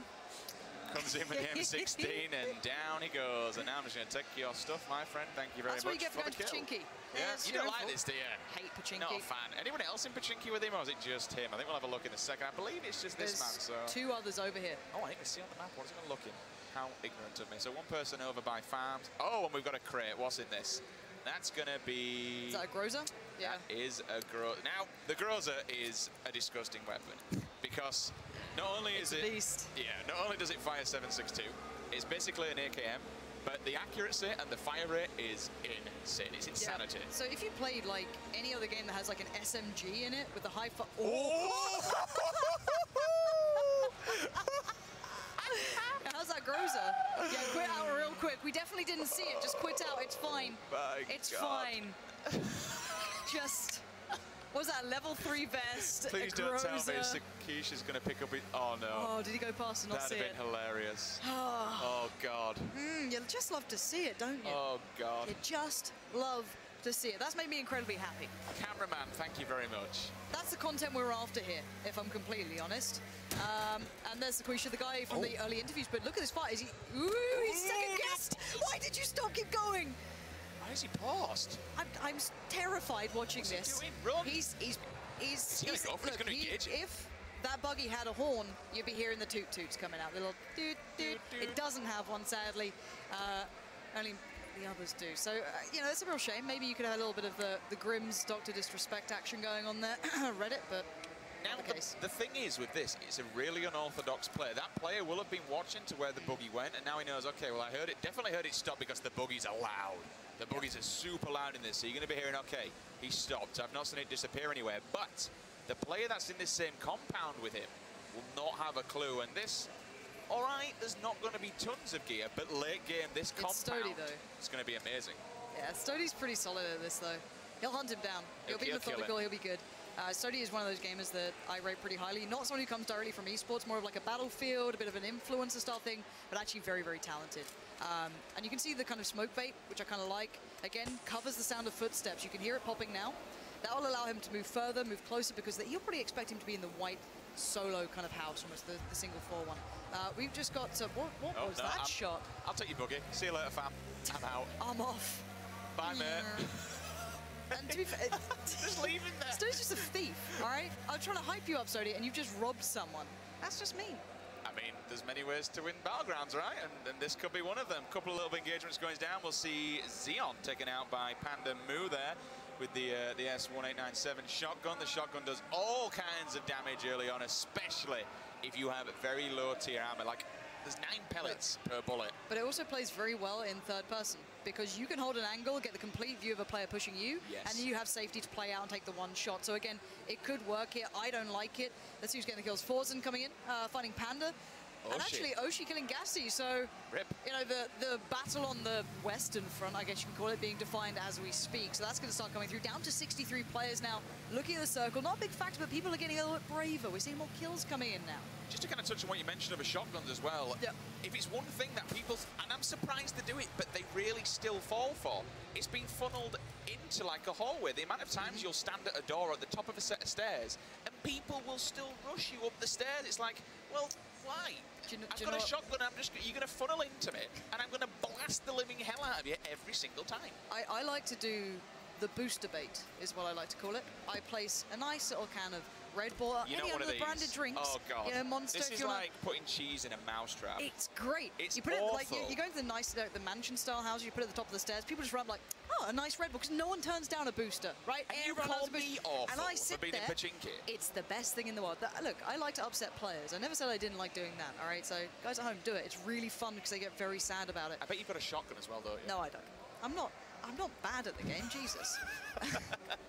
And here's your standard Pachinki loot, level 1 vest. Just a bit of going on. Don't hate on Pachinki. I'll do what I want. Anger, going to be kicking in. At least a little bit of work from the Mythic boys coming through there. AKM damage certainly being put to work. And, you know, the banana houses are nice. You get, the Car 98, you get suppressors. It seems like there's a higher rate of spawn in there for some reason. I'm not sure why, but it seems to be the case.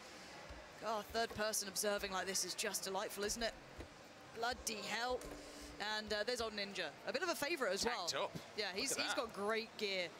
Level 3 vest, but it's still in a decent position. So again, it just soaks damage up. That's the main thing with that sort of thing is if you get the vest, if you get the equipment, it will reduce damage received. And the durability is higher. 250, of course, 55% damage reduction, 40 on the lower tier vests. But you're going to see a little bit of battle here. Oshi going to start to eventually get up towards the hill, find a bit of cover. This is a very open area, though. A lot of battles will go down here. The rocks become quite favorable, slightly towards, I guess, the southern side, and they're going to work their way into the circle, but there's already players in cover. So let me throw this question to you then, Pansy. You look at Ninja now, fair enough, he's got the gear, he's very, very tanked up, he's going to be hard to kill, but shotgun and sniper rifle, night and day, no real... I mean, someone's got to get up close and personal with the SK-12, right? But, oh, now he's going to switch out to the AKM. I'm going to ask that because you're looking at two different opposite ends of the spectrum there. Very long range, very close range. We're going to see that lovely Duran moment of Rio, you know, just on the beach, nice boat going down, you know, it's a lovely scene. There is actually a boat behind him, too. That was the thing that we saw on the map. And I wonder if this is... No, this is one of the other players, actually. So, again, we're just going to see a little bit of a boat play coming out. I'm hoping we don't see too much water play, if I'm honest. I'm not a fan of people just sitting in there. Oh, nice connections on the shot. So that's going to be from the hill, surely. The Cloud9 player laying it down from the rocks above. But there's the damage coming through to the player we were watching earlier, which was Ninja. He's run into the people in higher, better positions already. You can bang out shocks, though. If he's got maybe a 4 times a red dot, I'd rather not see a hollow on that AK, but whatever he's got, you can definitely take these buildings, but he has to move into... Oh, you can see the player! He's got cover, though. He's going to play aggressive. He wants this fight. He does have the shotgun, so maybe he can get something going here. Peek in the corner, working his way in. He wants this fight. He's going to play it out smart, though. Listen to the drop. He's heard the drop. He's heard the drop. Oh, God, you've got to be gutted. That is going to be the end. Just a huge deny. Ninja decimates the player who thought he'd be pushing him. The around the world, the rope-a-dope didn't work out that time. But look at Panda creeping in. Has he been spotted? Has he been heard? The battle of the doors, the battle of the shotguns begins. One player will get away with his life. As you mentioned, that player did try to dupe him out, but unfortunately Ninja was having none of it. He knows this player's round the corner, so he's just going to keep following through. He wants to finish this one off. Will he get this kill, though? No! He gets pinched in the head! Down he goes. See you later, Ninja. That's the second time, unfortunately, my man has been chasing a kill, and he has been denied. He is eliminated. That is disappointing. He really wanted the kill, but he was going in. What a shot from that player. I'm not entirely sure. We didn't see which player it was, but that's a headshot. Just dinked him, and he went down. So let's keep our eyes on the extremities of the circle here. A lot of the TSM players towards the north. Serenity there, probably going to come into contact with Smack and Stoda. Lex having a little battle through still over by Roshok. But look at this. You've got players right on the outskirts of this map, still having to work their way through the blue. Certainly viable at this point, still works. There's Forzen right there. Twitch chat always loves the Forzen memes. Shouldn't mention his name. They're going to kick off. He's got plenty of room, though. He can just chill. And we'll get this third-person cam on, show you guys, obviously, at home where people are. Here's, unfortunately, with the shotgun kind of out in the open a little bit and very heavily damaged. So I'm interested to see if he actually even has any meds, because he wasn't healing up in any way, shape, or form. So at least he's got a vehicle here. Be able to move back into cover. I can imagine it. I don't know what gear he's got. He's got a 416 and decent amount of gear, it seems. I think I see a level 2 vest on him and a level 2 helmet. So he's probably going to move into cover now. He's going down towards what looks like Milta Power, heading down from Lipovka way. So he's going to be getting in towards a circle. Stoda, though, he's in the crates, I can imagine. He might be able to get an angle on this. He's going to have about 4 or 5 shots to land on this car. It depends if he keeps going, if he just guns it here. There's a car right behind him, too, so we're in a bit of a chase, a bit of an awkward fight here, because neither of them want to stop. They're not in the safe zone yet, but you're going to hear the shots just behind as he gets towards the lumberyard. Stoda still getting tagged up, though, but he did see another player coming down, so he did back off for a second, as you mentioned, lumberyard. Got to be careful moving down this hill, though, because there are so many houses and so many little Harry Potter shacks when you just run down. Don't flip it. Smashed there it. we go. Landed it. Fine. But now look at the US. 2 of them just in the middle of the road. He's like, okay, so there's definitely 110% people somewhere in these compounds. Evermore's round the corner. He's driving right into him. This is dangerous. Evermore. He's round the corner. He just nails him as soon as he gets out of the car. His Uber turns up, but unfortunately, the passenger gets dropped off and eliminated. That is so unfortunate. Look, Evermore's been playing the game that he wants to. He watched it arrive. That was like a special, delivery of whatever he fancied. Get some meds, get some guns. He's good to go. Now, Evermore's a curious player. He likes to play a little bit of a unique style, so we'll keep our eyes on that. But that's a little awkward, isn't it? You're just sat there like, well, what can I do? But you've got a decent 4 times. You've still got the holo there. He's got great versatility on now what he can use, level 2s all throughout. So he's actually a really good spot at the moment. You can still see the players who are left up in the north having to work their way back down south, as Evermore will now just be going through all the meds, getting back into boost. He's fine now. He can probably take another fight, but he's just going to be using sound at this point. Milter is going to be littered with players. You can still see them on the extremities. No one's going for these drops, really. That's a lovely one, too. M24, 8 times, level 3 helmet. You almost want to see it, but Forzen just got picked up by Panda. 15 bullets as well. Now, just a real quick one on the 6.86. You shot the double-barrel shotgun before. Now, that has the quickest initial bullet speed out of all the shotguns. Does 25 damage per pellet. That's 9 pellets, and he had as well. He had all the attachments onto it. That gun is a disgusting weapon, but speaking of disgusting weapons, that to me is looking like a fully kitted M4. Yeah, but I think he might have just lost his helmet. I don't think it showed in his inventory, but you can see it on the UI. There it is, half HP. So he's taking a lot of fire, but he has the cover. Flom on the other side is not going to miss shots. So again, you've got 2 very talented players, one more kind of armor to traditional military sim, and then Flom, your CSGO pro. He's just going to chill. He's going to back off for a second, which is fine. He knows Flom's got the height advantage. Fair enough, this wall's there for him and he can chill, but where Flom is, it's not going to make a great deal of distance, even if he pushes back on this one to try and get out the door. You would say, though, if Syndicate actually wants to take a shot, if he doesn't have patience and he's not known to be a patient player, if he peeks up, Flom will have about a second or 2 to nail shots. That's where you see the helmet gone. That's the first thing he'll show, where you're standing up, you can't exactly smash the shots down. So if Flom feels safe enough to stay in the open like this, he will probably win this fight down the line if Syndicate gets impatient. Flom's still got meds, he's boosting back up. And I think neither of them really want to take the risk here. Flom's trying to bait a shot. He's essentially doing what you do in CS of the wide peak.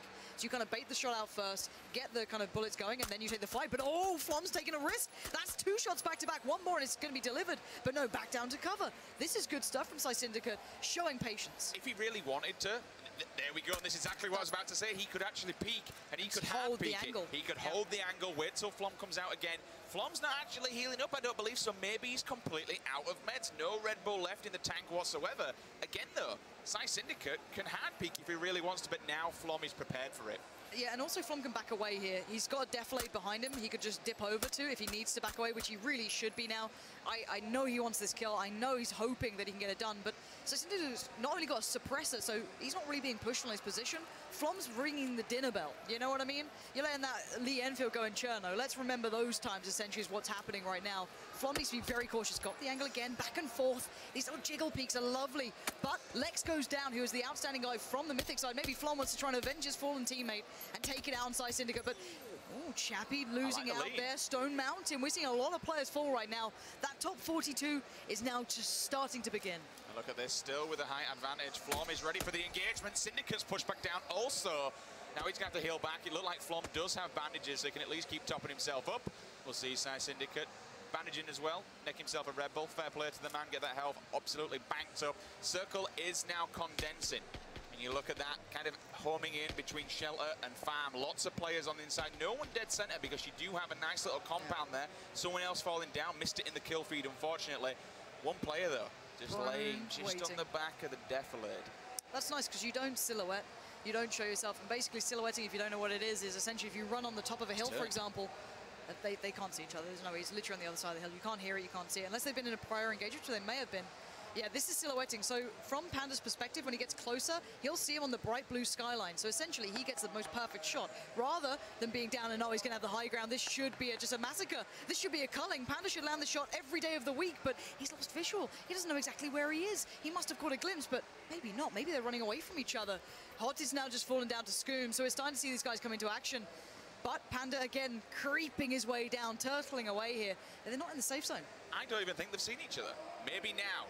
He just turned for a second, but honestly, I don't think they saw each other. There were no point that Panda decided to rush in or really follow through with that kill whatsoever. Yeah. Looking across the board then, one person, Moondine, is going to move back in. One person kind of up near Skull, though. They're going to have some serious meds if they want to get back inside this circle. They've got a lot of work to do. Scoom's going to be topping himself up as well, getting tanked up. Nicely good. Yep, getting plenty of bullets in the bag, and why not? 2 players will be coming in very closely. If you're looking at, in fact, 3 players. He's stuck between. Now, there's 2 in the houses over here. Yeah. They potentially could be pinching one another if they move out also. I'm interested to see where they actually are in comparison to each other. I think it's the, as I said, it's the compound over the road, so there's just 2 houses essentially near each other. But as I said, down to the last 37, the new circle going to be defined pretty soon. As you can see, the blue going to start working its way through in 30 seconds. Everyone's going to be trying to hunker down. No one should be in a state of transit if you're in the circle, obviously. You should be aiming for buildings to lock yourself into. Whether you like third person or not, obviously the hot topic right now, it doesn't matter. You play it smart, you play it safe, but look at the farm. It's all kicking off here. I don't know who's going to come out on top of this. This is very risky on the farm area. There's a lot of players, there's a lot of cover, a lot of small buildings to work from. Break's gone. gone. Break's down. Break's gone. He is down. He was one of the players at the farm, but you're going to see a bit of water play here, which is just vile to watch. And there's the punish. Good tags back to back. Can't do much more than that. You still got to move. You still got to run. And that is, I'm not sure who this is we're watching, but he's got the suppressor. He's still got nades. He can make this hurt. Again, if you want to rush up a little bit closer, but you've got to be a bit careful. A player can still go into the back of the boat and shoot out from it. You can't really do much more than that, but yeah, no one likes to watch the water. The only thing he could... Oh, he's getting shot from behind us. Yeah, He's behind him, he doesn't know about it. He's confused, all you like. He's still standing his ground. I don't think he realised that bullet came. He's getting dinked again. All right, he's actually going to drive in the water. Fair play to him. Now he'll jump out. Yeah. So the one player that he was going for a rich, he's going to sit in the back of it and go, please get the kill. One shot. Brilliant stuff. That was a lovely, lovely shot. What a play. No, beach it, Jesus. I was going to go from what was an amazing play to what could have been the worst play I've ever seen. He just beaches it. But what a play. Sit in the passenger seat, get the kill, lean out. Awesome, awesome work. All right, let's kind of catch up with what's been happening around Milton Town. This is on the extremities of the town on the hill that kind of leads down from the prison. You're going to see most of the battles coming here, but they shouldn't really be going down too much. These players in the houses are safe for now. They have no real reason to take fights unless they see a player moving in, which won't be happening. So, again, we don't really need to watch these guys. We need to look on the extremities here. And Serenity just fell. Not going to find any peace and calm for her, but at the end of the day, it's got to be looking around these edges here. Everyone in the buildings is going to be hunkered down, no need to fight. The bottom part of Milta on the bridge, we could have some fun going down here. Curvy Llama going to be in on this action as well. You got a couple of players. Again, house play really shouldn't be much of a bother here. As much as the farm will be busy, people don't want to move out of this, but he has the M24. Now, Adaculus is one of the people that we mentioned before, could be the dark horse in this. Over 3K rating North American player coming out of Noble Gaming. M24 in his back pocket. I want to see what kind of damage he can do. I'm hearing more bullets. Same again. Same scenario. Sit in the passenger seat.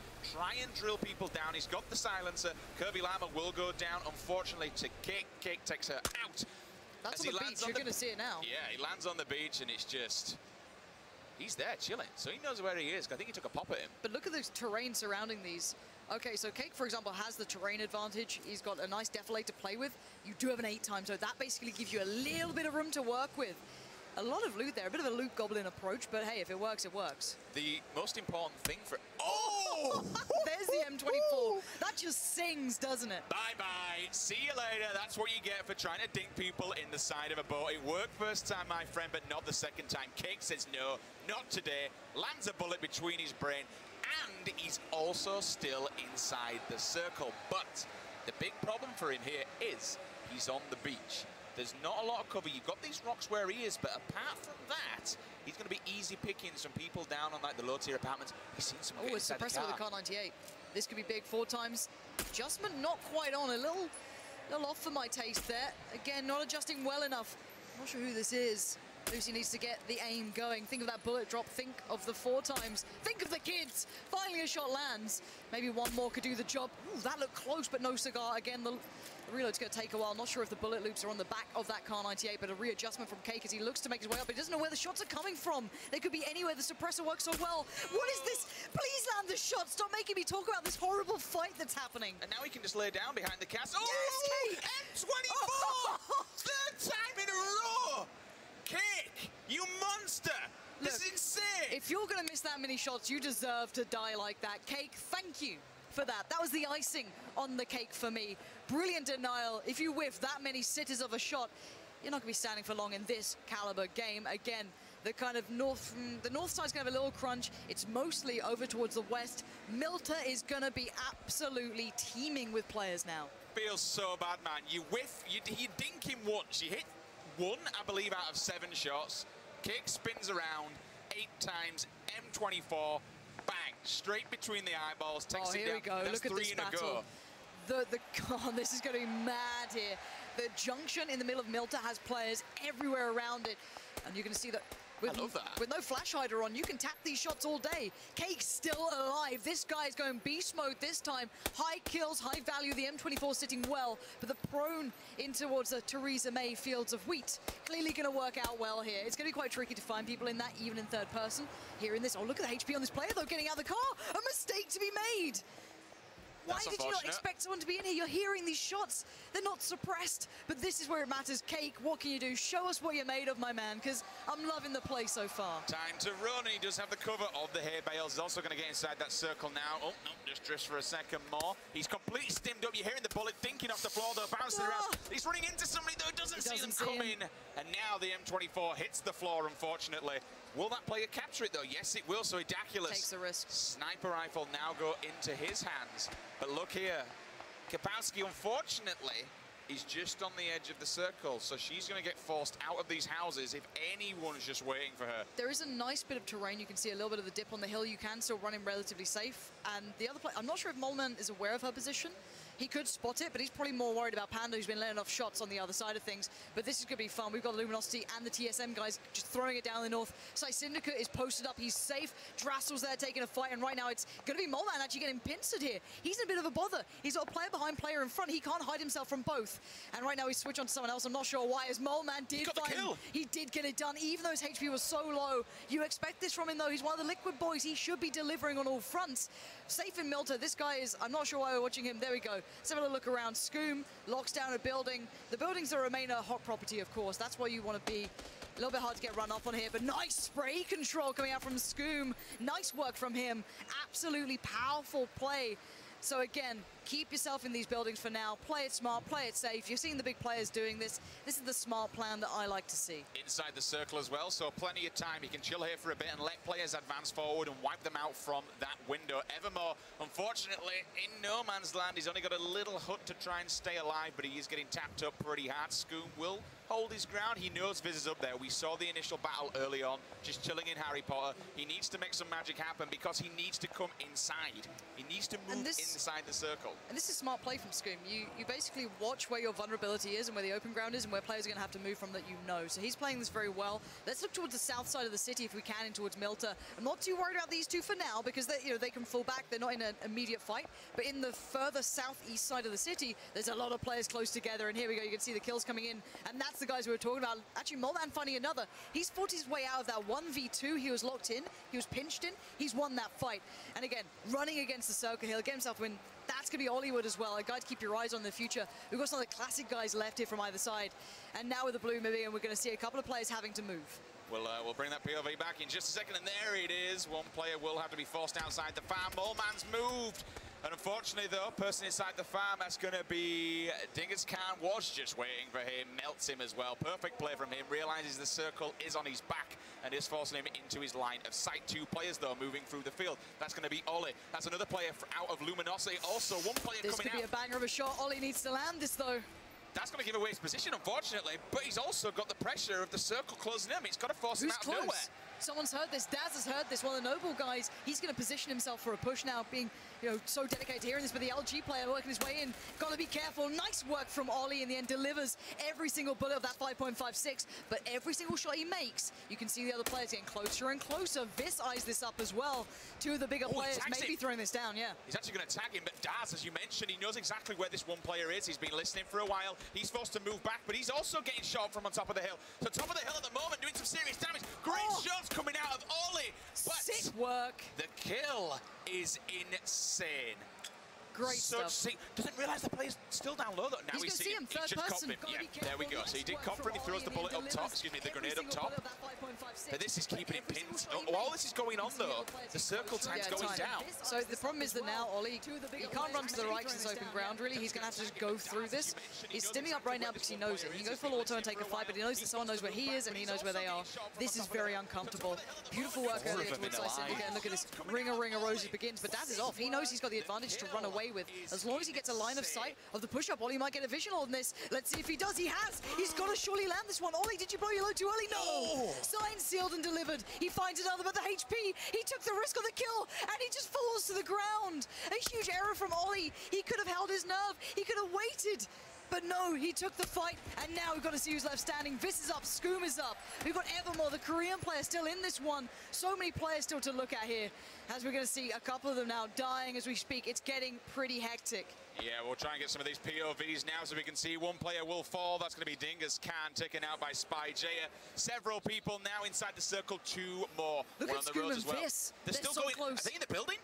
Yeah, the winner of this fight, I think, will win this game. They get the high ground from it, for me at least. Evermore's going to be watching the push across the road. He knows the battle, but can we try and get the view of the other guys behind him? These guys are just playing the third-person angle. These two are what I'm interested in. Do they know the battle? Do they know the fight? They're going to hear these shots. He's moving up. Skoom's got to know there's players close by. But how does he work his way out of this one? Looks towards the balcony. He's going to have to wait on this. Not stimmed up either. He does have stims. I just saw the red ball, and I saw everything else. Vis is going to hear the door shut. This is what matters. Down to 4 now. This, I don't think that Skoom knows there's a player below him. He's laying down fire here. That's Skoom going to get another kill. Top 3 now, but he's going to be closed in on. The luck begins slowly creeping up, but he has the safety of the door. But as soon as he drops, this is surely going to just absolutely destroy him. Or does he realize? Is he being an ultimate slick daddy right here? Because that would be amazing if it is. Oh, well, he's going to move, so yeah, Skoom's going to get the information. There you go. Information has been given away. Maybe that was the potential. He'll try and bait the door. Will he close it again? He knows exactly where he is. He keeps looking at him. Thing is, though, if he... Oh, is he actually going to get in the car and bail? Vis right now is taking meds. I don't know if he heard the drop. So Vis doesn't know this, but Skoom's trying to find an angle. The third person's going to come into play. They both see each other. Oh, Skoom! Absolute beautiful play. And now it's Evermore against him. Waiting towards the south, slowly creeps up. Oh, no! It's Evermore! He appears at the right time, peeks over the hill. The third person play plays well for him. But Skoom went above and beyond. 5 kills for him, but Evermore played patiently. He played the edge of the circle. He was the guy he went to the spawn island last game. So what a play from him, working his way back in. I like this guy. He is a very unorthodox player, but he certainly does what he needs to. He played it smart. He let the others fight it out. And as soon as he heard the shots, he got the angle. Evermore from 4Entro is your winner in round number 2. Winner, winner, chicken dinner. For the second time in a row, though, a member of Team Liquid. Once again, second place. Team Liquid clawing at the bit. I mean, fair enough, it doesn't matter on a grand scale when it comes to teams, because this is all about solos and individual challenges. But amazing, amazing work this time from Evermore. He calls, he collects, and he is your winner. Yeah, I know a lot of the Overwatch players out there who are watching this will be happy with that one. Known for his ability in this. Maybe just going to get him someone he's comfortable to talk through to our host with. As you can see, he's just kind of calling for a mate, I can imagine. But yeah, he's one of those players that seems to like playing through the blue. He's a very patient player. He's not rushing it. He's taking his time. It may be a little bit of an unorthodox way of playing. But let's bear in mind, breaking his solo games, you watch his stream, you know, he'll take that blue damage all day long as well. It is an approach, it is a work. And I think that's Sammy with him, so I'm curious if they're going to maybe get a little translator on the go, maybe help him out a little bit here. We'll give him a little bit of second to kind of go through it and work out how they feel comfortable on this one. This time, though, having a much better game than last time. Obviously, Break coming in around that mid-tier section, so he's still going to get points, and he's still going to give him, and he did have about 150, I want to say, off the top of my head, a nice little bit of a buffer. So I would have thought he'll still be sitting up top, but we'll get the scores on the doors after this one, then we can see exactly where these players are ranked. We'll be getting an interview in a second. Once we get the call for it, we'll throw this down to the floor. But different winners, different players in the top, Pansy. It's night and day in comparison to where players were on the final leaderboard on the last game. I just don't know what's happening, all right? We've got the Korean scene taking over esports. We knew that's a thing, all right? We've been there. We understand this. We've had UK esports. What an incredible tournament so far. Very, very diverse approach to winning the game and playing it out, but it does seem as though the interview's ready. Yes, it is. So we're going to jump down to the floor where Cameron is with Enemon. Genemon, over to you. Whoop. Yes, I am here on the floor with Evermore, as well as, in fact, the community manager of Battlegrounds to help translate this interview. So, Evermore, the first game, you played all the way at the spawn island, but because of that fight that you got into a little bit, it really messed you up and it got you killed in the blue. Did you play knowing that risk was possible, playing at the edge of the map this time around? 지금 이번에 하실 때는 이제 맵의 가장자리로 시작하셨는데 그게 조금 다른 부분이 있었나요? 일단은 첫 번째 판은 자기장 플레이를 했었는데 일단 워낙 변수가 많다 보니까 두 번째 판은 중앙 플레이를 한번 운영을 해봤는데 그게 더 잘 먹혔던 것 같아요. 마지막에 어떤 플레이를 했다고요? 중앙 플레이. 중앙에서? So I was really watching the blue zone, and there were a lot of people there. So I think it didn't really work very well. But in the second match, I tried to be in the center, and I thought that would be good positioning, and I think that worked very well for me.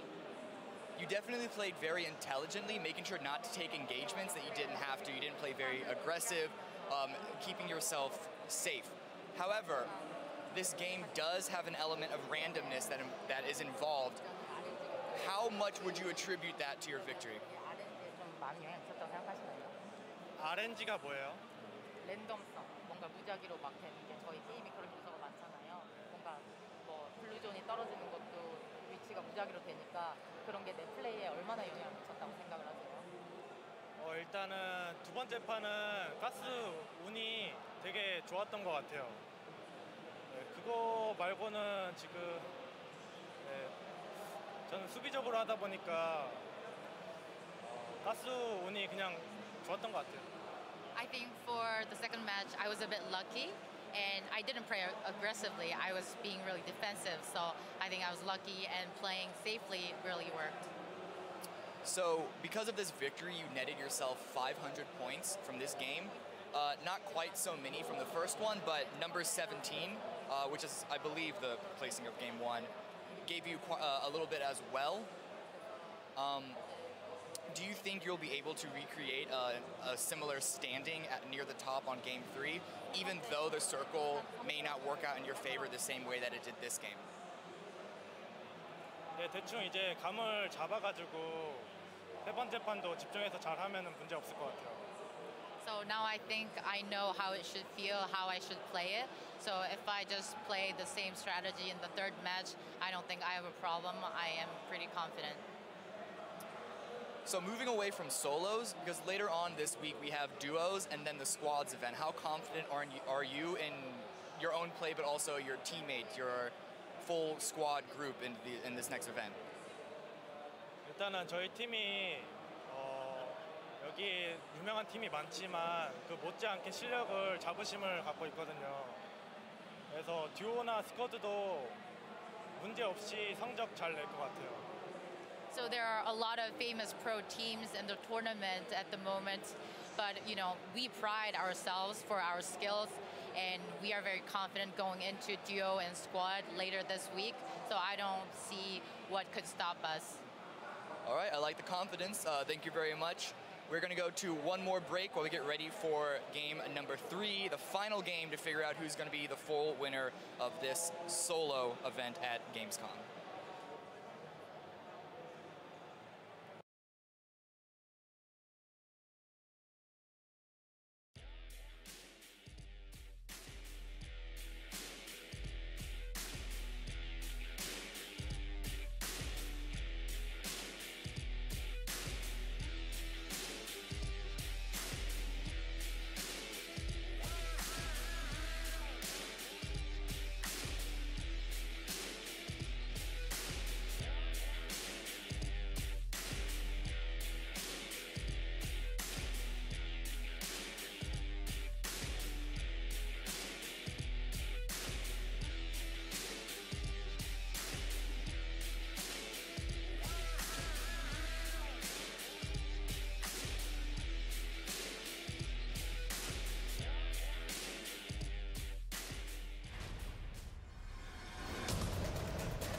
gentlemen, welcome back to the madness, the carnage, and the mayhem that is the Gamescom Invitational 2017. My name is Sims, this is Pansy, and my word. Game 3, so far this has just been pure and utter insanity. Really quickly, what I want to touch on before our previous winner of Evermore, the different kind of style of play that he brings to the table. The, you know, just the contradicting moves initially going to that spawn island and staying there. Unfortunately, dying to the circle this time round, creeping in a little bit slow, but making unorthodox plays and then paying off. Yeah, it is a nice thing to see difference in stylistic approaches. For me, I think it's a lovely touch. But I think this is the overall standing so far. This is everything we've seen. So including game 1 and 2. Now the kill points are brilliant for Break. That's why he's defining. He's not only got the win, but good kills too. Evermore, good placing, a couple of kills here and there as well. But mostly those placement points sitting well. Solid FPS kind of going under the radar there. Cloud9's player coming in. Shaka as well playing well. Hey, Scoom and Molman, like all these three locking it down together. That's great. Liquid putting a very solid performance. Stoda doing well. Vis is still there. Lex is having a quiet game, but he's actually still keeping up quite nicely. High on the kill points, which is always good. Definitely playing into this for him. We've still got Hollywood as well, another dark horse who could certainly come back. I'd expect another one of these top 15 to probably win the next game. Okay, so we can kind of see how things are working out now. Fair enough. I mean, you look at Brick. He got the kills, which is actually, he wouldn't be in the lead. He would be down in second place if he hadn't got such a great kill game in that initial round. Evermore, though, is now creeping. He's now just on, really, just on his tail. As you say, moving down, though. We'll look at the 16 down to 30. Horted's there with 240, 220 coming out of JP2. Kirby Lama, 215, 215 out of Interroga. And then we move into our outside top 20. I've got to say, so Syndicate's really gone up the rankings well from the last game, from the first. This one, Cake's done quite well. We saw him playing well on the coast. He was the guy with the M24 who completely 180'd and battered someone. That was insane. You know, as I said, if you miss that many shots with a suppressed Car 98, it's like, come on, how long do you get away with this? But still, no, it's nice to see there's still ability here. A good couple of placements within, you know, top 10. Again, I just want to have a little look and see how many points kind of happen throughout this one. I just want to double check.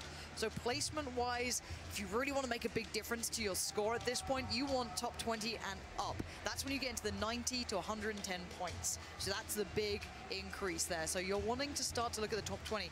Now, this actually might change people to play a bit more passively now. Again, they may feel, you know, confident, so you start to see a little bit more aggression in the early game, in game 2. But going into game 3, they might chill out a bit. Chappie really having a quiet one there. A couple of the TSM guys as well, not exactly doing huge amounts, so a little off there. But again, Adren doing okay, doing all right. Forzen doing all right. It's, you know, it's bare minimum, but there's still a chance for these players too. So if my math is correct, which 9 times out of 10, it never is. Yep. I think there's going to be a couple of people down at the bottom who physically cannot win. It's now, even with the 500 points, unless they went absolutely ridiculous 20, 25 kills, I simply don't think they can win now. The question is, they just think, okay, I am going to throw every single egg into a basket here. I am going to get every single close combat gun and just run at people, charge at them, go completely hyper-aggressive, and maybe just cause ruin other people's games. That's what I mean. Just kind of think, okay, we can't win, so why not just go full savage? Why don't we just go full aggression, have some fun, and whether that starts to kind of mess up... What do you mean by fun? For them individually, just getting some kills. There's no fun unless you win. All right? But if they can't win... They're not going to win doing that, are they? You know? They'll probably leave with maybe a shotgun, a pistol, and some sadness. But yeah, look, I have no time for this. Sadness. Look, if you're not winning games, move along. Like, anyone who's not had a chicken dinner, there you go. All right? Step off. I like it. But no, let's be honest here. A lot of these players are very talented. Most of them do sit from 2K and up. We have people peeking out at, you know, 3K, 4K on, you know, we have them on North American servers around the 3K, 4K on the Korean servers, or, you know, that region out there. Yeah, and everyone, like, he sits very, very well. Even in the qualifiers, as I said, if you're just tuning in, the qualifiers were going on for tomorrow, today, earlier. And you saw some good names. If you're people who play at home and you hit around the top 10s, If you saw on the ranking boards, you'll know people like Ibiza was there. You saw Outsider there, Mazzarini. Some of the names that you, if you play high elo, you'll play against, you'll see winning games. They, I think Outsider was again top 10 in the entirety of the season 2 in solos. So there's a lot of talented players here that you're not seeing today, but you might see tomorrow in the duos tournament because they'll be the qualified ones for it. So again, keep eyes on them. If you've got any favorites or possibilities of players coming through, there's some old Call of Duty players out there too. So there's a lot of names coming through here that have qualified through in those spots. That's tomorrow, and you'll start to see a little more from these guys. Decent work from Daz at the moment. He's starting to come into his own. 245 points, nothing to be scoffed at. Certain possibility, if you do get that first place or top 10, he shoots right up the rankings. So just to really quickly recap exactly why we're here for these next few days, what are we doing? Well, this of course is an invitational. We've invited 72 players out, and then we have invited squadrons as well that, as Pansy mentioned, they have been playing. There is a qualification process. Tomorrow we move into the duos. Teams are going to be split up into 2. Things are going to get crazy. That's going to be third person. Then when we move into Friday, it's also duos again, and there is another qualification process from people outside that can get into that competition. That moves into first person. That's when the ball game completely changes. Anything is possible. We're going to be watching it from players' POV. Honestly, I'm not even going to try and guess how that one's going to go down. It's going to be amazing. Well, and then first person. I'll just say, let's go on to break screen because you know what? There. It's going to be a frag movie. It's just going to be his highlight reel. Nah, I don't know. There's a lot of talent here. That's what I'm enjoying is the fact that everyone's delivering. Yeah. It's really scary. And then when you see Nevermore step up to the plate like that, just to really throw it in and mix things up, things are getting interesting. Then, to seal the deal on Saturday, we close the show with the squads. $180,000 on the line. It's going to be insane. And I'm being given the all clear that the server is now live. So, for the third and final time this evening, we're going to be playing this solos match. Pansy, so far, the circle has stayed pretty solid so far. It's been tame. It's not given us the Theresa May Field of Wheat finish, which is always nice. Fields of Wheat. It's not done the half in the water or on like a rock somewhere. That's so rough. It's a bit of a git, isn't it? Or like on the bridge where there's land below it as well. There's a lot of those ends. Just like, thank you game. That's a kindness. Thank you, Lord. Yeah. The RNG gods are being cruel, but down the line. You know how certain games on their trailers, they buy the rights to certain songs, right? So you had, I think it was for the Battlefield release, it was the White Stripes, right? That was quite a cool thing for the trailer. I want the Top Gun song for when they're flying on this. Wow. Highway to Danger Zone, how amazing would that be? Oh, just flying over and dropping, be like, get out lads, enjoy yourself. I'd have a great time. I want that to happen. If we could find out how much that would cost to get it done. Stick that in. Yeah, that would be my fee for casting the rest of PUBG for its entire life. Just put that in. I shouldn't say that because I'll be very poor. But let's look over. We've got 30 seconds remaining. Again, certain players starting to step ahead, break out. They've got to be feeling comfortable now. Another element that we've not discussed that much is you're starting to feel less pressure. Your heart's still going to be racing. You're still going to be sweating bullets at this. Like, I do it when I sit at home and I'm playing against absolute scrub lords. The heart is insane. But imagine if we got the heart rate monitors on a couple of players here. I think there'd be a couple of health concerns. I'd be worried. I was like, please don't stop. Please don't stop. Hope they just fall off or something. But no, this is one of the games that just gets it going. But the players will start to feel out the environment. They'll start to calm down a little. They'll be making the right choices. But it is about to be go time. To the plane they go, onto the EasyJet. Flight from hell and land on the island and just see how well they can do. Gunship has left the tarmac and we are coming in from an easterly direction, moving over Lipovka. And that once again, Pansy, it's going to be a central flight path. So diving straight over, we're going to see Lipovka, we're going to see shelter and everywhere around it, especially down at prison. We've got school in play, we've got the apartments, Pachinki smack bang over Pachinki. Will we see a King Rise? Or will we see a cheeky Assassin's Creed? Gakka's a possibility. A long flight over to Georgian Hospital. Quarry also. But the main thing is, it gives easy access. Very, very easy access down to Millis. If someone gets a bike, they can just get the hell out. Early eyes on the road from Milta and the kind of edge of the bridge on the east side. A lot of people going north. Yeah, it's because they like Rozhok. You can do the extremity again. Zaki, George. You've got a lot of options. Oshi 7, having a look towards Milta Power. God, Daz actually getting, has he got the entirety of Lipovka to himself? Yes. That's one of those real touches that you don't often get. You're like, how the hell have I managed this?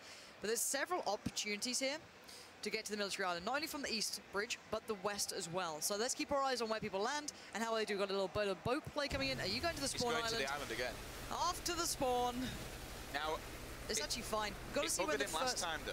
It no, killed it him. didn't. No, it's because he got in a fight with Ninja, all right? Like, yeah. Like, let's... Okay, I'll give you... I'm going to talk about the strengths of this very quickly. And if you haven't done this before, you'll find out, like, the benefits and the negatives. One, you're banking on a lot of RNG elements. So you're not playing a safe game, even though he likes to play a safe game. He said he plays quite a passive game. The fact is you're depending, one, on a boat. If the boat's not there, you have very low tier loot. If you get a boat, okay. When you come back, you're still banking on a car. And the circle being favored. Jared's dead from falling! Again! Get off the bikes! Why? How have you done that, Jared? What? How and why have you done this to us? What is this madness? Please, can we all press F in the chat to remember the man before he fell? And what a horrific beginning, as we've got a nice little beep, beep, jeep, jeep play. Dude, Mr. Dacia. That's not Mr. It's Dacia. you as, I know, but it's the meme. I only talking memes. I have nothing my else. wife's actually started, literally, like, she'll talk to me and I'll send her a text and it's like, you physically communicate. Oh, milli-circle. And Cat, look at Cat's position. He went, so there was a lot of opportunity to go to the military island, right? They could have headed south. They could have gone for it, boats, cars, whatever. He went there and he's won it out so far. This is sick. I love this. The bridges are gonna be absolutely sick. Yes. I want to see players on top of the bridge. I want players smeared everywhere. And the players in the north are gonna get screwed. And let's see where that crunch happens. It's right on Pachinki. It's right near farm. This game, this circle, I am very happy with. Well, Interrogate needs to be careful because there is one person moving into his compound just to his north, and he won't have a clue as well. This one player we did say, Cat, just chilling over here on Rust. Hopefully get geared up. Just chilling. You know, up here you can always find yourself a sniper. You can always get yourself an 8 times, but he's got to be quick because a lot of people... Oh no, Lex just killed Anger. He's just taken down his teammate. A knife in the back. See you later, Anger. Rip. The mythic boys are turning on each other already. There he is. Just running through his corpse like... Lovely, lovely loot. I know you have no loot, so I'm just leaving it to learn. But okay, so the thing we can talk about with Cat is he can loot here quite safely till about, I'd say, a minute from now, maybe 2 minutes, because people start moving on it. Oh, and there's his normal teammate, so Syndicate, taken out. So a player who did quite well, who could have done with maybe finishing within the top 20, has been taken out early. Down to 71 here. You're going to see players now start considering the circle and their route back into it. This is the era I was discussing, near farm, near that sort of play. This can become very busy. Schools kicking off, rolls already. But yeah, they're starting to look towards the bridge. I hope we keep tabs on the bridge. I love a good bridge play. Can't get enough of it, so we're going to see that now. Bigger question, in solos, is there any point in even camping on the opposing side to get the kills? In a team, if you're smart, yes. If you're smart, right? You don't want to take shots early because you don't want to be committing yourself to the bridge. But if you get over, let's say you take it from about a 100 meter to 50 meter shot when you're very close by and the looting's very quick and easy, then fine, go for it. I do not mind that at all, but I don't think people are going to go for it. It's very risky and it's open. Go on, do it. Stop that buggy now. There's a lot of viable options here, all the houses around the side. Yeah. I was going to say that Cat probably in a minute or two should head south, claim one of those houses, and Ollie, I'm wondering what guns he's got, because I only saw a pistol then. So again, he might be under-geared. He might have to take a risk and go for something on this point. He's crossing near the Novo Bridge. Not so populated just yet. It's got that nice town to work through. Nice, depends on which side of it you're on, I guess. But here's the crunch. You can see it happening here. Drop coming in towards the middle. A couple of players going towards that. A couple of players with eyes on it. And a little bit of play already happening over by the bridge. Yeah, it's already getting tanked Helmet up. as well, gone. One player will come across. He's probably going to take pop shots as well. No, is he? No. So he's going to hold off, which is fine because that stops him, the player in front of him, knowing exactly where he is. So he's going to jump on this bike, hopefully not die, like we have seen in a previous session. Is that? Is Ollie looting? He should be. He's only got a pistol. There's been no point in doing. That's what I thought. He's got a pistol. There's no point in camping with a pistol unless you have. Ollie might land the shot nerves of steel. All right. So Spy's going to head off. Again, this road's still got a couple of huts on it. You can hear Ollie letting shots fly as well. He's had a little look. He's definitely spotted them out here, so he knows what's happening, but he's got such bad loot. Decent armor. He's still level 2'd up, level 1 backpack, but that's fine for him. He just needs a damn gun. Break. Managed to find Steve-O, so that's going to be happening in the background. Micro oozing. Get meme, son. Oh, dear. You hate to see it. You just hear it in the noise like, yes, instant death is coming my way. Yep. 100%. The big question is, has Hunk got a hold of the crate? Because he's right next to it, and he was all alone. I expected a bit more of a crunch coming on that crate because there were so many people surrounding that area, but it only looks like one person has it. So if we get Crunch's POV, we'll see. Oh, your favorite weapon. Look at that. I do like the MK14. And he's camping And he's the a box. bush Wookiee. He's camping the box. He's hoping someone else goes for it. Can you make a noise like a Wookiee? You can, you don't want to do it, you're nervous. Yeah, I can. I'm debating whether I should. Maybe not now. If you get to kill, you have to do it. You have to let the cry go free. It's not even a cry, it's more like a, I don't know. Oh, you attempted again, Some weren't you? animal being stood on. All right, we'll come back to that. But yeah, he's got the ghillie suit, which plays in pretty well actually at this point. You can't replay the rocks as diligently as you like. Bye. Actually, not a bad approach. You don't die doing it, so you get into the water, you can swim across the rest, you don't take that fight. And also, how dare you do that to Mr. Dacia? We'll see a quick swim of them. VSS, shotgun in hand, making his way over to the island on military, so he does have plenty of time. But when he lands on the shores, unfortunately, Hayes is also going to be there. One car will be coming across on his bridge as well. A lot of players moving to this island very early. There's still a lot of room in the north here that they could play from. It will end up being on this side. It. He's going to put the car there. Oh, hearted, no. The awkward switch, though, from Solid FPS. He should get that kill. He has the better ground. He heard the steps. He got the angle. He's got the kill. Good work from the Cloud9 player there, who's currently, I think, well within that top 10 Solid FPS. He's one of the better players at that point. But he's still in towards the north, so he's in a decent spot from me, or at least in my eyes. I think he's pretty well set. He's on the plateau just above, well, I guess kind of near Pachinki side. As you can see, there is the plateau between Pachinki and, well, Shelter, I guess. But yeah, fight going down on the beach here. And, oh, he's got the car cover, but I'll tell you what, he's getting dinked up hardly. Panda's taking it to him. You can shoot below that, so you've got to be careful. He's going to try and get the headshot, but, oh, so he doesn't see below it. No, he forgot to reload. Panda is... Well, there's no other way than putting it. Kind of shitting the bed at this point, but he's going to put the nade out and hope for the best, but the nade's coming back in as well. You've got to move, Dingus can't. What? How has that not killed him? He's still standing. The nade didn't land. The bullet's under the... But this surely what is going on? How are they not killing each other here? He's going to go for another grenade. Where is it? Find it. Find it. Oh, no. No, he doesn't. He manages to at least edge him out. That's insane. How did he get the kill? That's actually insane. And then all of a sudden another player just walks in. Okay, boys, you've had your fight now. I'll have a bit. I'll have a bit. I'll take your cops easily. Bloody hell. He's just sat there this entire time. God, I hate that when someone just sits. I'll wait until this fight's over, and then more than. See, he baited him. If you watch here, so he baits him, backs off. Ugh. Oh, so someone else got him. Panda wiped both of them. Yeah, Panda killed Panda. Panda on Panda action, guys. He's sneaky Panda. Stealing away. Panda. All right, let's have a little look who's left towards the north here. We've got Serenity up there, Flom's up there, Solid FPS. This is interesting. Battles on the south. Yeah, the battle always going down on those rocks is always awkward. Just you get the mountain goats just climbing around, you know what I mean? Drifter here, going to be looking for a fight. This is third person in his prime as well. He pretty got on full auto, waiting for someone to commit around the corner and you get the angle. There's no real reason to be pushing or any encouragement. The fact is you just want to get the kill. You want to have this. Because then they're still in the north, bearing in mind. Drifter's still up north on the other side of the island. He's not gone down to the middle island, so that's going to be in the back of his mind. He's got to swim soon. He's going to make the move, all of that jazz. And he's just going to wait it out. Wait to hear some steps. Only level 1 as well. Helmet, that is. They're just trying to feel each other out. See who's going to make the first push. Honestly, this is when he kind of gets a little bit of a nuisance because you don't want to die, you know, especially so early on. We're still in the top 60. But you also, now he turns around, so he knows someone's coming up behind him. Now he's just shown himself a little bit, so now he's caught a glimpse of where he is. Yeah, but he's worried about that car around the back. And Cake, is that Cake moving in? If it's Cake, I'd like to see Cake. Do you have it? We all M24. want Cake. Cake, don't you dare be a lie. Don't you dare. It is Cake, there it is. The MVP of just defeating anyone who's bad with Car 98s. I appreciate that, all right?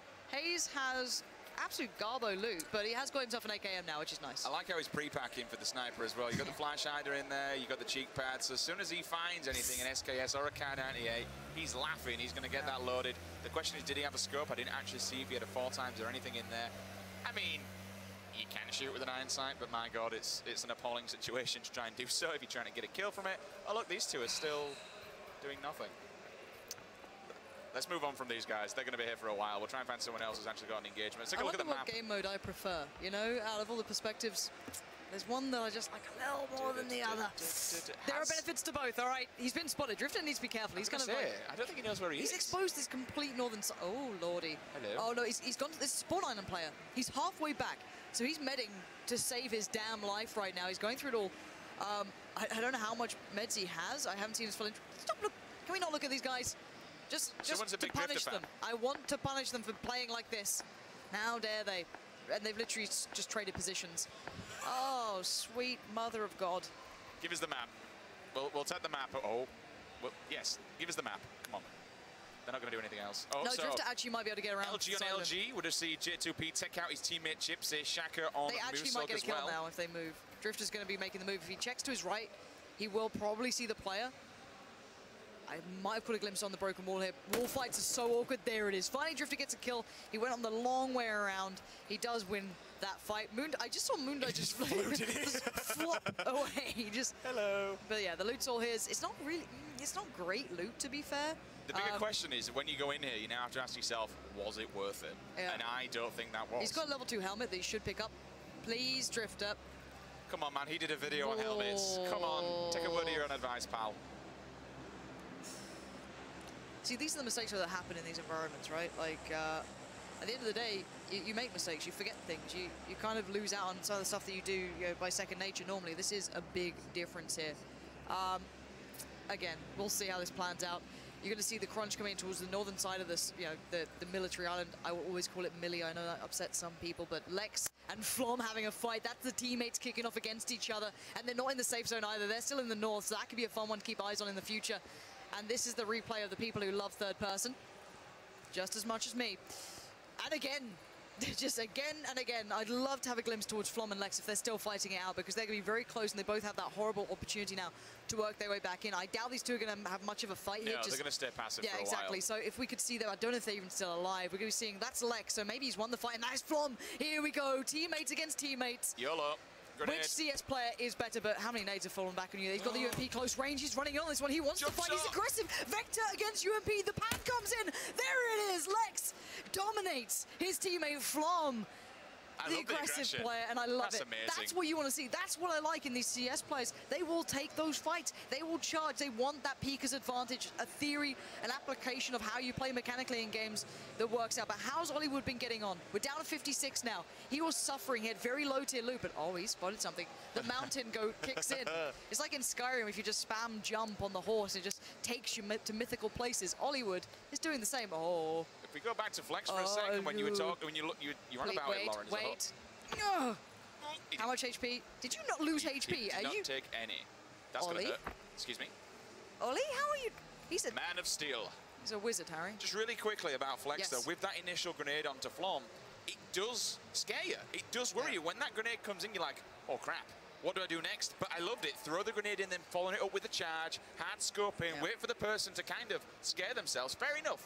Both players took a hell of a lot of damage. I think this is a kill coming in from elsewhere as well across the map, I believe. It's just real slow-mo. It's like the Baywatch run, you know what I mean? Just, woof. There's Hollywood. So he's got himself the Groza now. So he's gone from 0 to hero at this point. He's in a nice position, but there's another player up on this hill. It's Oshi7, and he's got the high ground. He could completely destroy Ollie if he spots him out at the right time. But I don't know if he knows he's there. He has to kill him because this is a scenario... Oh, God, don't drop down that side, please, Oshi. This is a scenario like Cake. Because of the gun that Ollie's got, if he turns around with that Groza... You don't win that fight at that range. You shouldn't do, but if he potatoes it, there's a chance. Nah, there's not a chance. having it. No? I'm not a believer. I didn't realise he was that far down. He's out look of at it. Oshi's having to do the same thing here. Again, maybe not liking it, maybe not fancying the odds, maybe just feeling uncomfortable in how this is playing out, but he might spot Ollie. That's the thing. For a player who comes from Armor and DayZ, the mechanic of using the third-person camera to always look around, basically holding down like Alt and looking around you, that is something you need to be doing. So Break in the meantime is taking down Vicstar, but going back that you need to be hyper aware of this. You used to have the shortcut on like KP 3, 9, 7, and 1 to be able to do those looks to the specific positions. He should be doing that more. He should be looking over, especially at the drop. You should always be aware in this game. Like how many times do you just like, I wish I was a little bit more focused on that 1 second. Those are the moments you win and lose games. Cross level 3, level 2, level 2. Pretty tanked up. We got an M4 and we got an ump as well. Move across to Evermore. The Evermore, I want to say, very strange player, but you know what? It has been these different tactics have played out for him. This time round, he's staying alive. He's moving on into the circle now. It's time to get your foot on the ground, which is what he wants to do. But using this boat, he's going to get it at the back and then work his way in. Scoom does have to get tanked up. He's going to throw some Red Bull down his neck and try and stay alive. Molman's out, unfortunately, in the ocean, in no man's land, so you got to hope to high hell that he does have a lot of meds to get him through, to get him stimmed up. Scoom on the outskirts can make his way in, but unfortunately there are a lot of people between him and that circle, so he needs to be careful. But he does have a silence. He doesn't, excuse me, this is going to be Brick. Silenced SKS. Look. Silenced Doozy as well. And he's in the blue. We know he loves this play. He enjoys it, doesn't he? And hopefully, you know, Vicstar doesn't just write a nice little diss track on him after he got that kill. It's all good, though. He's going to be working his way in eventually. Again, I'm not too worried about Break. He's got good management, but the problem is there's a lot of players in that area still who could just ruin his plan, right? We still have the fight going down the bridge here. Serenity and Killer Kapowski are going to have a little battle if they do commit to that sort of peak. But you're seeing everything now. And Evermore as well, as much as, you know, people will be like, oh, you know, everyone's going to be doing this. Like, let's be honest, how many of you saw Summit doing this at the very start of the game? And this is actually one of my favorite positions that Serenity's in that's not often used at the bridge, because you get 360 cover, right? I don't like her being this committed to the rock, because you can't fall back without jumping. But there's this little plateau behind it that you get lovely cover on all sides. So she can kind of stay in this spot until forced to move, but she's committing to this side of the island, which could be an issue. Yes, took the words out of my mouth. My only problem with it is when that circle comes in, if it goes at the complete opposite side of Millie, she has to pedal it. She has to get through the water. She has to swim quite literally for her life, because that will do this far on in the game. These circles, they hit like a tank, and it's going to do so much damage. Moving across now to, who's this going to be? Moondie, still outside, but not far off the circle. He's moved his way over to Millie. We've got an M16, we've got a shotgun in hand. JP2, after taking down his teammate, now finally makes his way down. He does have a car. Pray to God that doesn't run out of petrol, because he still has a lot of ground to cover. And you can see, if you look at all the players by the bridge, they're all just slowly kind of moving slightly further south. And there's the Wookiee himself with the MK14. Just quick note, Break still hasn't moved, by the way. Yeah, he's still healing. He's got a lot of healing to do. And is this Oshi 7? Yeah. Oh, Lord above. Is this the fight with Ollie they were waiting on? I'm kind of curious if it is. No, that's a different player, but he's got high ground. But the problem is that it's very hard to traverse this area. Words are quite tricky. And a Car 98 is always dangerous because you're just peeking with your head. You're allowing those shots to happen. No! You know better than that, Oshi 7. You just got punished. And a lovely shot. You had one chance to hit it, and he did. The Car 98 just absolutely rips his head off. Damn, son. That is disgusting. What a shot. Pings him right between the eyes. Oshi will fall up on the rocks. Now, the problem is, if he would have stayed there for a while, once the circle comes in, it's an absolute bugger to aim through, because you've got the distillation in front of you, trying to get a headshot. So maybe, I know you mentioned, did he overcommit just a little bit too much? Well, yeah, because he got his face ripped off, fair play. But if he would have waited any longer, he then would have had a problem with the circle as well. It's more just using, like, he had to take that fight 100% in my eyes. Oh, look at this battle about to go down. Vista's here. There's a lot of other players around here. Everyone's saying This is going to get fun. Here we go. You can see the fire coming. Full auto spray comes out. Maybe not the TSM member you want to be seeing that. Tell a lie, you know he's pretty good. He's got the suppressor too, which is always nice. That might help him, because there's a lot of players in those buildings next. Another player's arrived. What is this party going on here? Everyone's going down and dirty in the ditch. So Valilo's going to heal himself up as well. He's got coverage behind the tree, but Ollie is behind him. If Ollie opts to get off of the buggy that he's in and look down the hill, he's going to be in all sorts of problems. 1, 2, 3, 4 players in this small pocket. There's another player turning up as well. Everyone's driving around on the buggies, and everyone's just getting stuck in, because this circle is starting to converge. 20 seconds, and that will be moving. He's still got eyes on the prize, though. This is not going to move, and he's also not going to poke as well, which is fair play. We just exactly saw what happens when you poke and unfortunately don't land the shot. So, as said, going back to that point in a moment, once we... I don't think this is going to commit to this too much until he has to, or he sees an opportunity. Point being, you've got third person, use the camera angle for a reason. What are you up to?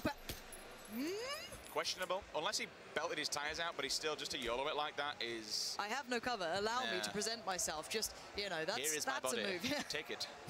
Use me for what you want. Smack, though, being, I guess, tempted to this. There's nowhere more open. He can do what one of the other players did previous, though. He can quite easily loot this. Well, I say easily. It's literally on a frigging runway. There's no cover whatsoever. But if he does loot it, he can fall back to the plane and then use it as bait bait that thing up, wait for somebody to walk over to it, bang, take him down. He's pre-smoking. I like this play. Get involved, get inside. He's bobbing, weaving left and right, just making sure that he zigzags all over. Let's see what he gets. Is it worth the time? Let's have a little look if we can. We can probably see him picking up guns. Grozer, I think I just saw coming in. Syringe as well. So the adrenaline syringe is nice. He doesn't have much range though, so he might have to put the M16 to be the range gun. He might have just swapped over his crosshair, to be fair. I wasn't certain if he did put the scope over. What has he got? So 4 times. That's fine, yeah. So he's going to try and balance himself out, and that's a really nice idea from Smack. Because this area does generally favor range. You don't get close quarters on this side. Again, though, Sequisha there taking the swim. The best mustache I've ever seen. It is pretty fabulous, It's incredible. I'm not gonna lie. Well, I can imagine a lot of Dr. Disrespectful fans will disagree with that comment, but either way, mustaches on streamers are an amazing thing.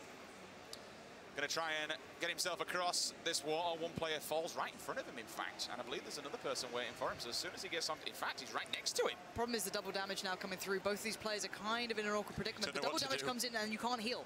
Not anymore. The update came through. You got to keep going, Squishy. You can't stop here. I don't know if Andy knows who's ahead of him either, so I'm not sure how this is going to unfold. You might be able to take one with you. You might just want to heal. Both players are now stuck in a horrible predicament. I don't think Andy knows, unless he's just... Andy doesn't. Squishy can just be the bringer of doom. He's going to probably die himself if he takes this fight. No.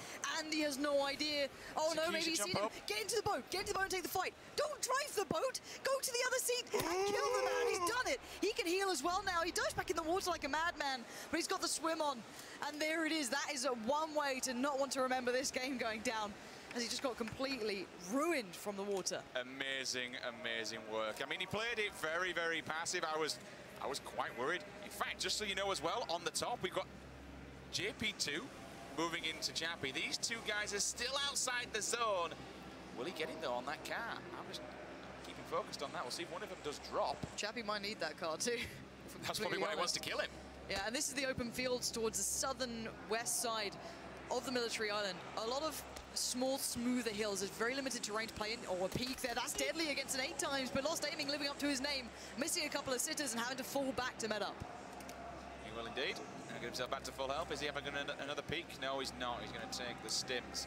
Meanwhile, Molman's just going to stand his ground and let him take this peak. You peek out, bro. I've got your number covered. He's going to have damage as well on that helmet. Still looking, both still peeking left and right. Shuffle, shuffle, bang, bang. Unfortunately, though, doesn't seal the deal. He's got about 10 HP left.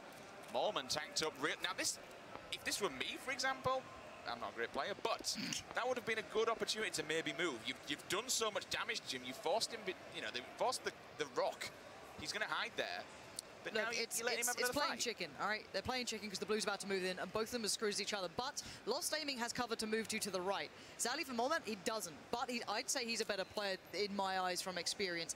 But Full Stim comes in, and here comes the game of chicken unfolding. Who will move first? Who's willing to take the fight? And it looks like Lost Aiming's. He's toying with it. He wants a bit of this. He's begging for the opponent to peek out and make the play, make it happen. Because I really want to run. They literally, both players sat there just doing this. Okay, smoke comes in. They may not use it. Lost Aiming is going to give him a chance to move as well at this point, but they both got to go. They're quite far out of the next circle as well. First smoke plumes, waiting on the second. Smack there.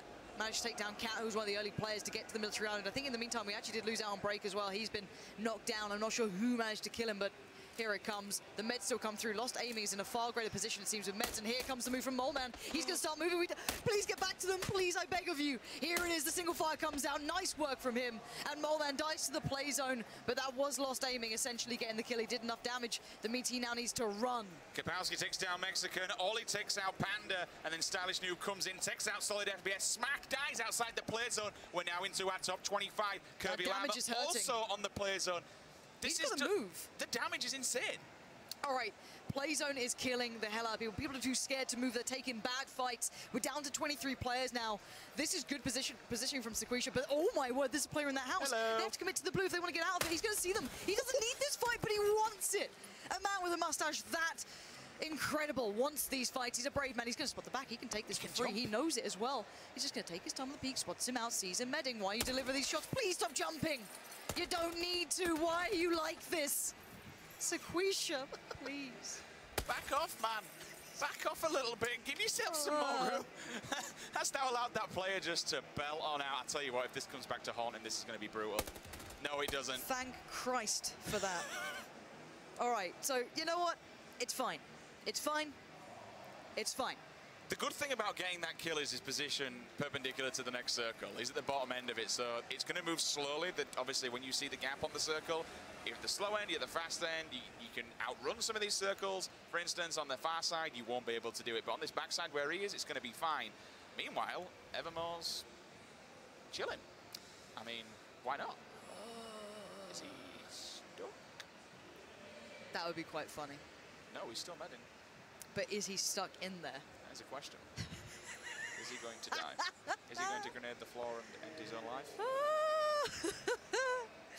Evermore, you are a Rip. funny human being. I think that's Rip. Oh, but look at all the players dying, though. Here's takes out Viz. If he just stays alive, he is earning points by being in this position. All right, we'll leave him to just slowly fade away. But at the top of the hill, it's Ninja being the king of this one. Players left, right, and center. He's got himself a bit of cover, but he's going to hear the players starting to move in. He's going to know they're going to be close by. He's got the Scar with him. He's got the UMP flashbang. He's well geared. Drassel finding Daz there. There's the bigger team starting to come into the action. 12 players remain. K98 as well in play, so he needs to be extremely careful. He knows one player is around the corner. He's just trying to get the peek to see if he can catch any glimpse of them. I'm pretty sure he knows exactly where they are. We do have a couple of grosses in play as well as I move around the players, unless they have died that we didn't actually catch down in the kill feed. But just look at that circle. Everyone's starting to move around. Another player's moving in with the car down at the bottom end. That's going to be NPR taking out Drassel. Unreal takes out NPR as well. Now we're into the top 10. That's on an explosion as well. So he blew up the car. Unreal gets a double, takes out Chappie as well. 2 in a row, top 9. Yeah, this is getting interesting now. We're going to see the running coming out from Ollie. This is a better game from him, better positioning as well. The Darcy is still in play, and the burning cars provide a bit of cover here as well. This is Unroot playing it through. Times 8 available. He's well saved. Why does he still have an SK-12 with the 4 times on it? What are you doing? How is this guy still in this one? We've gone for the booty shot, apparently. Not sure if that's one. Evermore finally dies, but he does manage to finish top 10. That's mad. All right. Let's see. Safety of the circle here for you, and he can loot for a little bit. He's got himself a Car 98, a brilliant upgrade, but it's in the north. This is the action. Let's sit on board with Sequisha. I gave him a little bit of grief before. Maybe he's going to prove me wrong. Maybe he can be a game changer. You can see how scared they are to move away from this edge of the circle, and this could be all over for one player in the open. Oh my word, here it is. This should be an easy kill at times. Car 98, is that the gun you're using? Maybe go back to something with a little bit more to it, but it's a suppressor. It's buying him time, but now you can see the vision turns, and Sequisha is in trouble. Yeah, he should have definitely had his other weapon out, ready to rock and roll. You've got it, I believe that's an M4, and I think he's got a stock on it as well. You should be using that, my man. Just shoot him down and just rip him a new one. Still 8 players alive. Here's at top of the hill. Sees one in front of him. You got Ninja as well. Still just chilling inside that little shed, hoping someone makes an advancement upwards to him. But look at that circle. Wait, who is Hayes right next to? There's a player literally beside him who might just get a drop on him here. Level 1 helmet could be the death of Hayes at this point. Somehow, look on the minimap. You can see it right near each other. Oh, it's Ollie against Hayes. No. Oh, and the pan soaks up so much of the damage. You heard those pings coming through. Here comes the aggression, though. Has to go for the revive. Well, the heal, and he knows it. Ollie's going to try and punish this. Keep him guessing, keep him on his toes. Ollie, why is that pan going? The Groza comes in. Ollie takes down Hayes, but he has to run. And Ollie gets taken down in the meantime. I'm pretty sure he just got found. Ninja's still the king of the hill. He's still on the top here. And this is about to get messy. Will he find the player though? He's got one right in front of him and he's lying. Yes, he does. Ninja takes him down. This is Ninja's time. Sequisha finally comes in with a headshot with the car. Ninja takes down another one as well. That's one. 4 more players remaining. Look at them on his screen though. They are so weak. He knows where this player is. Ninja's surely going to win this. He's got such a good drop. They're both in another fight with each other. There's the bushwhacking. What? Ninja, you potato, hit the shot. He lands it eventually. Nerves coming in, but does he know about Sequisha? No, the drop's there. Ninja now in trouble. He's in the fight. They just killed the guy in. Sequisha on the side. Nades galore. They're about to exchange on this one. One to the left, one to the right. Sequisha, don't you hold on to that too long. It forces Ninja out, but not too far. Not far enough, and Sequisha is going to make the move. HP is dwindling for Ninja. He knows it. He's playing the third person. Oh, Sequisha! What a play! He's got himself into the top 2 here. That is what you want to see. Aggression, smart play, and using everything you have. But the bigger question is, will the other player that's heard all this going down understand that these players are now weak? There's only one left. It's a one-on-one scenario. We're looking through. I'm hearing the bullets. I'm hearing pings. He knows exactly where he is. Sequisha's, unfortunately, between a rock and a hard place. Needs to get these Red Bulls off urgently, which is exactly what he's doing. Unroot knows exactly where this player is. He's tagged him up so much, and he does, of course, have the height advantage. 20 seconds. But he's still got this 8 times. He's still got this Car 98. If he can find the target, he wins this game. The tree in front will allow him 1 step. If you shoot too soon, Saquisha's going to have a chance, but it's going to be limited. He needs to make his move right about now. 10 seconds remains. The 1v1 begins. Saquisha works his way up on the first. He seems hesitant on this area, which is not a bad idea. He's running around the circle. He's going to be the second to the fight here. He's got decent armor still on him. He's still okay on this. He's flanking him. He has no idea. He has no idea. Oh my God, Saquisha, this could be incredible. He's got the drop, but does he have the shot? The first tag comes in, the second, but no more. Saquisha on the reload, but the fight's going to happen. He has no cover here either. He has to land it. Saquisha! He lost out! He lost out! How? The whiff is real. Yunru comes in with the final kill, solidifies himself, and takes game number 3. Yunru just nailed him. This is insane. Ladies and gentlemen, let's take a moment to appreciate the absolute potato that came from Saquisha at the end of that game. He had it all. He had the drop on him. He had everything, and you just saw the panic. And to be fair to the guy, he did take down Ninja, who's always one of those higher rated games, and those players, excuse me, but still, Yunru played it well, even though he came back in after not having an advantage. Okay, let's watch this back. Okay, Saquisha has no idea really what's going on right now. This is the full fight. He only had the head. It was down to a low amount of HP, but still, you could have taken your time. He could have repositioned to 100% kill percentage. He took that shot and was like, oh God, now I'm in a fight, right? It's that panic, but Yunru kept his cool. He kept calm. He turned it. He even got the first hit, readjusted slightly, used the high ground, used the advantage, and nailed and delivered the shot. So credit where it's due, saying calm under pressure clearly works out. Oh my word. And I believe with those final scores, Evermore, by staying alive at the end, keeping himself healed down the hill to make it into the top 8, has won the game. He's won it by healing himself on the side of the rocks. Evermore is your grand champion of our first solos event here at the PlayerUnknown's Battlegrounds Gamescom Invitational. Congratulations to that man. That's insane. I don't know what to say. All right. If he wouldn't have kept himself alive and just gave in, he would have lost it. That's very smart play, staying alive. So that man is going to walk away with $15,000.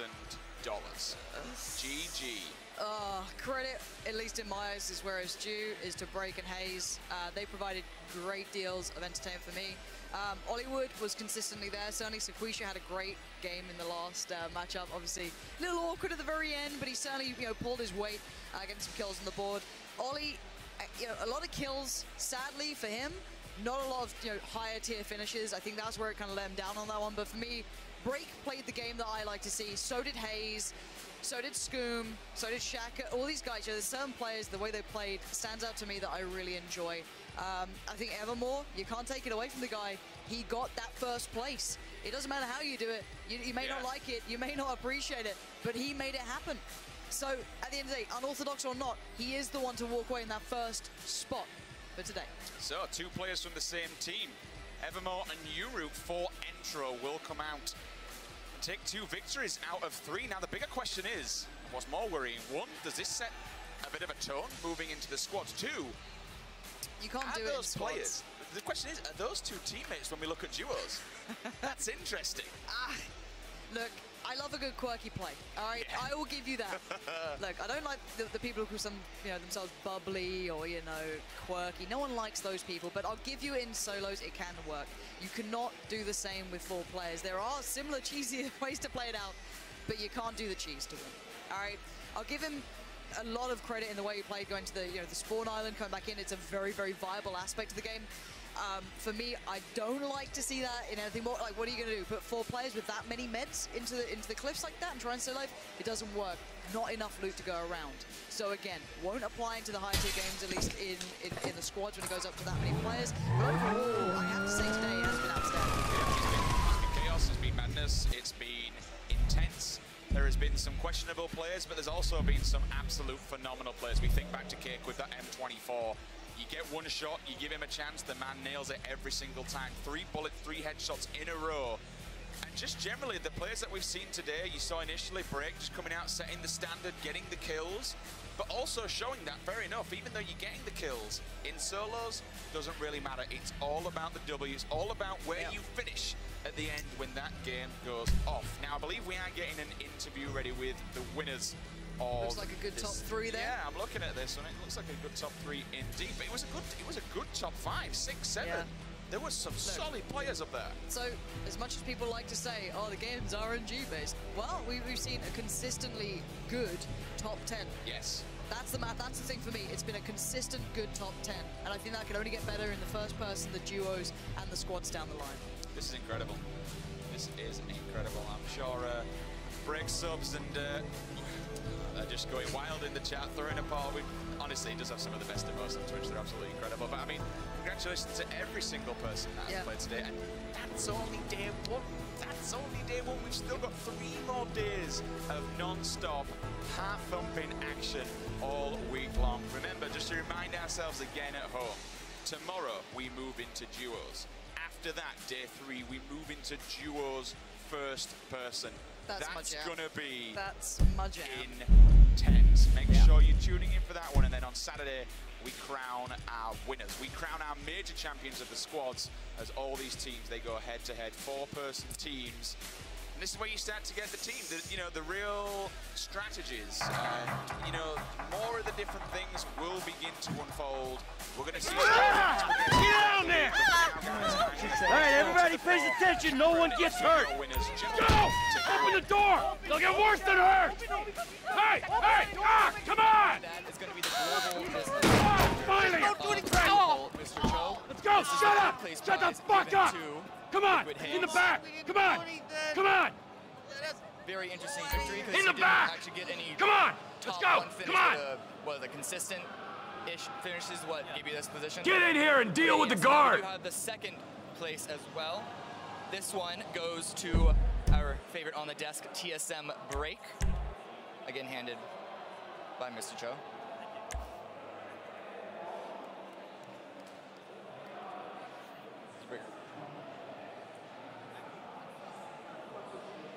And then, of course, our illustrious winner, who gets the gold pan, it is gonna be Evermore.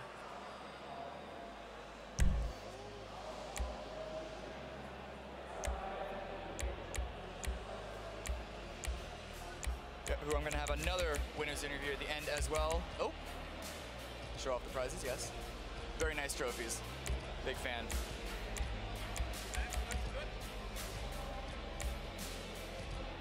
No, yeah, but before we end the day right now, I'm gonna have another winner's interview with Mr. Evermore.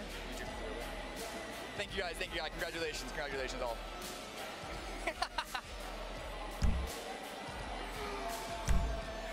So, yeah. Once again, helping with translate, it's Poopy Queen. But, Mr. Evermore, congratulations. How are you feeling right now?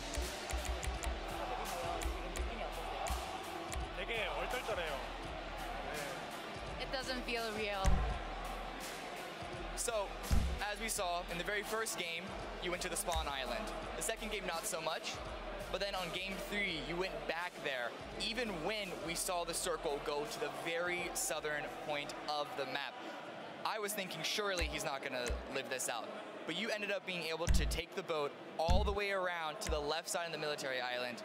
And even though you got stuck, survived long enough to gain enough points in the end to actually come with me. Place. Did you, knowing that you got the first number 2, how did that affect these decisions that you made in this game? 그렇게 해서 잘 된 거잖아요. 그래서 3번째 매치에는 왜 그런 의사결정을 내리셨어요? 아무래도 이게 등수 점수제다 보니까 최대한 버티는 식으로 했는데 그게 마지막 판에 잘 먹혔던 것 같아요. 네. So this tournament has a point-based system. So I was being strategic, trying to be really defensive as much as possible, and I think that worked again in the 3rd match. Knowing that you were neck and neck with Break after the 2nd game, did you notice when he died, and did that lift a lot of weight off your shoulder? 네, 안도의 한숨을 쉬었어요. Yes, I was actually quite relieved that he died. All right, so that is going to be finishing up here right now for today. For the very end, I'm going to toss it back to the desk with Pansy and Sims while they close us up for the evening.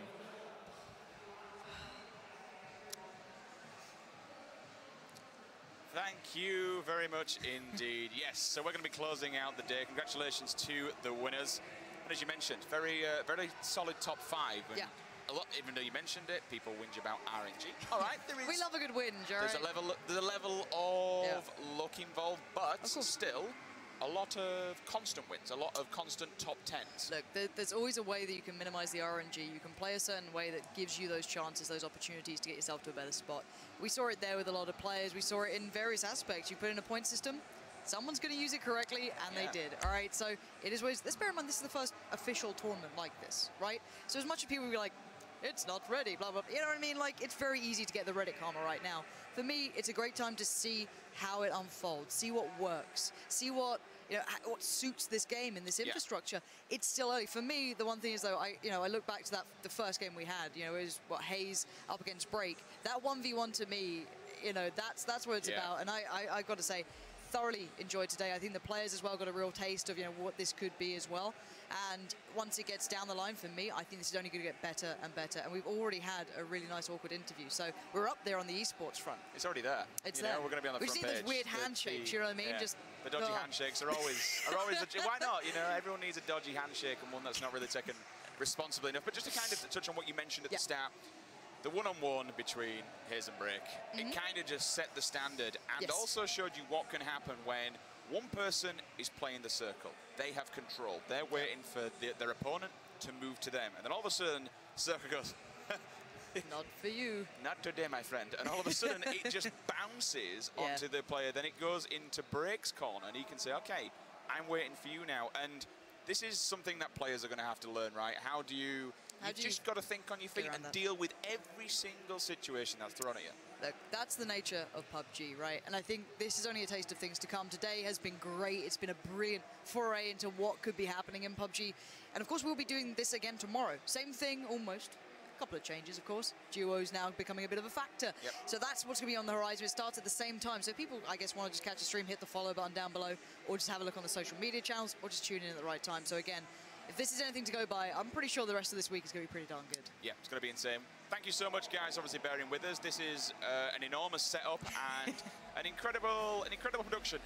All the team in the back are working their damn well hardest. Good obviously, job, we boys. have to get the service set up. We have to do all the observing and stuff. We'll get back on the feedback tonight. We'll take a look at everything. Any feedback from me and Pansy, anything like that, throw it our way. We want to hear your feedback. We want to give you the best show possible. This week is going to be amazing. Tomorrow, as she said, we're going to duos. Do not miss it. We'll see you all then. Take care.